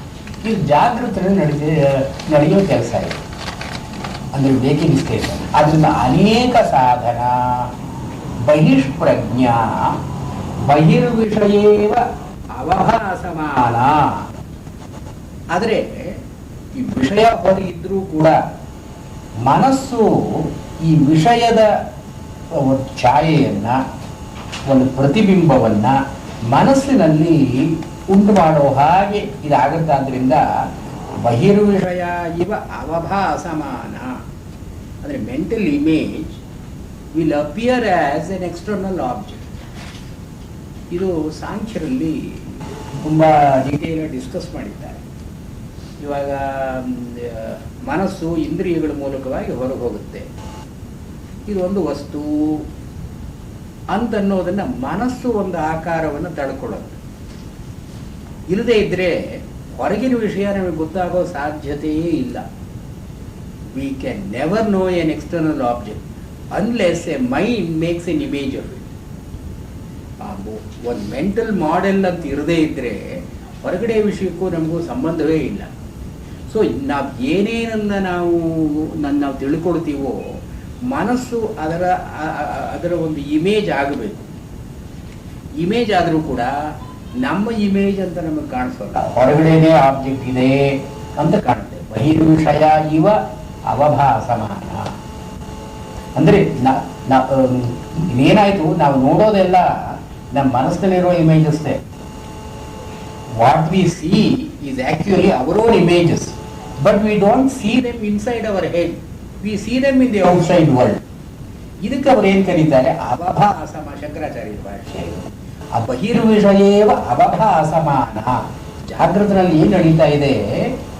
ಮನಸ್ಸೇ ಇದನ್ನೆಲ್ಲ ಆಲೋಚನೆ ಮಾಡ್ತಾ ಇದ್ರೂ ಕೂಡ ಇದು ನನ್ನ ಮಾನಸಿಕ ಕಲ್ಪನೆ ಅಂತ ಅಂದುಕೊಳ್ಳದೆ ನಾನು ಹೊರಗಡೆ ಒಂದು ವಸ್ತು ಇದೆ ಅಂತ ಅಂದುಕೊಳ್ತೀನಿ. ಇದು ಬಹಿರ್ವಿಷಯ ಇವ ಅವಭಾಸಮಾನ. ಇದನ್ನು ಅವಭಾಸ ಅಂತ ಕರೀತಾರೆ. Although what we C is only our own images. We tend to look upon them as external, outside. ಇದು ವಿಷಯಗಳು ಅಂತ ತಿಳ್ಕೊಳ್ತೀವಿ. ಇದನ್ನ ಸ್ವಪ್ನದಲ್ಲಿ ಹೀಗಾಗುತ್ತೆ ಅಂತ ಹೇಳೋದಕ್ಕೆ ಭೂಮಿಕೆ ಇವರು ಈಸ್ ಪ್ರಿಪೇರಿಂಗ್ ದಿ ಗ್ರೌಂಡ್. ಹೊರಗಡೆ ವಿಷಯ ಇದ್ದು ಅಂದ್ರೆ ವಿಷಯ ಅಂದ್ರೆ ಹೊರಗಡೆ ವಿಷಯ ಇದ್ದು ಜಾಗೃತ ಅವಸ್ಥೆಯಲ್ಲಿ ಅದರಿಂದ ಪ್ರತಿಧ್ವನಿತವಾದ ನಮ್ಮ ಕಲ್ಪನೆಗಳನ್ನೇ ನಾವು ಹೊರಗಡೆ ಇದೆ ಅಂತ ಹೇಗೆ ಕಾಣ್ತೀವೋ, ಸ್ವಪ್ನದಲ್ಲಿ ಮನಸ್ಸಿನ ಪ್ರತಿಬಿಂಬಗಳೇ ಹೊರಗಡೆ ಇದ್ದಾಗ ನಾವು ನೋಡ್ತೀವಿ ಕನಸಲ್ಲಿ. when there are no objects in the outside. ನಾವು ಕನಸಿನಲ್ಲಿ ನೋಡೋ ಆನೆಗಳು, ಹುಲಿಗಳು, ಸಿಂಹಗಳು ಹೊರಗಡೆ ನಮ್ಮ ಕೋಣೆಯಲ್ಲಿ ಇಲ್ಲ. ಆದರೂ ನಾವು ಅದನ್ನು ಎಲ್ಲಿ ನೋಡ್ತೀವಿ ಅಂದರೆ ಮಾನಸಿಕ ಕಲ್ಪನೆಗಳು, ಮೆಂಟಲ್ ಇಮೇಜಸ್. ಬಟ್ ದಿ ಎರಡು ಸಮನಾಗಿರೋ ಅವಸ್ಥೆ, ಸ್ವಪ್ನಾವಸ್ಥೆ ಎರಡು ಸಮ. ಯಾಕೆಂದ್ರೆ ಇಲ್ಲಿ ಸಪ್ತಾಂಗ ಏಕೋನವಿಂಶತಿ ಮುಖ ಅಂತ ಅಲ್ಲಿ ಏನೇನು ಹೇಳಿದ್ವು, ಜಾಗೃತ ಅವಸ್ಥೆಗೆ ಏನೇನು ಲಕ್ಷಣಗಳನ್ನು ಹೇಳಿದ್ವು, ಸ್ವಪ್ನಾವಸ್ಥೆಗೂ ಅದನ್ನೇ ಲಕ್ಷಣಗಳನ್ನ ಹೇಳ್ತೀವಿ. ಅಂದ್ರೆ ಏನು? ಜಾಗೃತ ಅವಸ್ಥೆಯಲ್ಲಿ ನಾವು ಕಾಣೋದೇ ಸ್ವಪ್ನದಲ್ಲಿ ನಾವು ಕಾಣೋ ಲಕ್ಷಣ. ನಾವು ಸ್ವಪ್ನವನ್ನು ಕೂಡ ಅನುಭವಿಸ್ತೀವಿ ಅಂತ ಹೇಳೋಲ್ಲ, ಸ್ವಪ್ನವನ್ನು ನೋಡ್ತೀವಿ ಅಂತಂತೀವಿ. ನಾನು ಕನಸಲ್ಲಿ ಆನೆಯನ್ನು ನೋಡಿದೆ ಅಂತಂತೀವಿ. ಅಂದ್ರೆ ಏನು? ಇಲ್ಲಿ ಆಕ್ಚುಯಲ್ ಆಗಿ ಜಾಗೃತ ಅವಸ್ಥೆಯಲ್ಲಿ ನೋಡೋ ಹಾಗೇನೆ ಸ್ವಪ್ನದಲ್ಲಿ ನಾನು ನೋಡಿದೆ, ಅವನನ್ನು ನೋಡಿದೆ, ಇವನನ್ನು ನೋಡಿದೆ. ಈ ವ್ಯವಹಾರ not ಅನ್ಫೌಂಡೆಡ್, because that's what actually happens. ಆದ್ದರಿಂದ ಇಲ್ಲಿ ಆಚಾರ್ಯರು ಜಾಗೃತ ಅವಸ್ಥೆಗೂ ಸ್ವಪ್ನಾವಸ್ಥೆಗೂ ಸಮಾನವಾದ ಅಂಶಗಳಿದೆ. ಅದಕ್ಕಾಗಿ ಜಾಗೃತ ಅವಸ್ಥೆಗೆ ಏನು ಹೇಳಿದ್ರು ಅದನ್ನೇ ಇಲ್ಲಿ ಹೇಳ್ತಾರೆ. ಸಪ್ತಾಂಗ ಏಕೋನವಿಂಶತಿ ಮುಖ. ಆದರೆ ಒಂದು ಡಿಫರೆನ್ಸ್ ಏನು? ಅಲ್ಲಿ ಬಹಿಷ್ಪ್ರಜ್ಞ, ಇಲ್ಲಿ ಅಂತ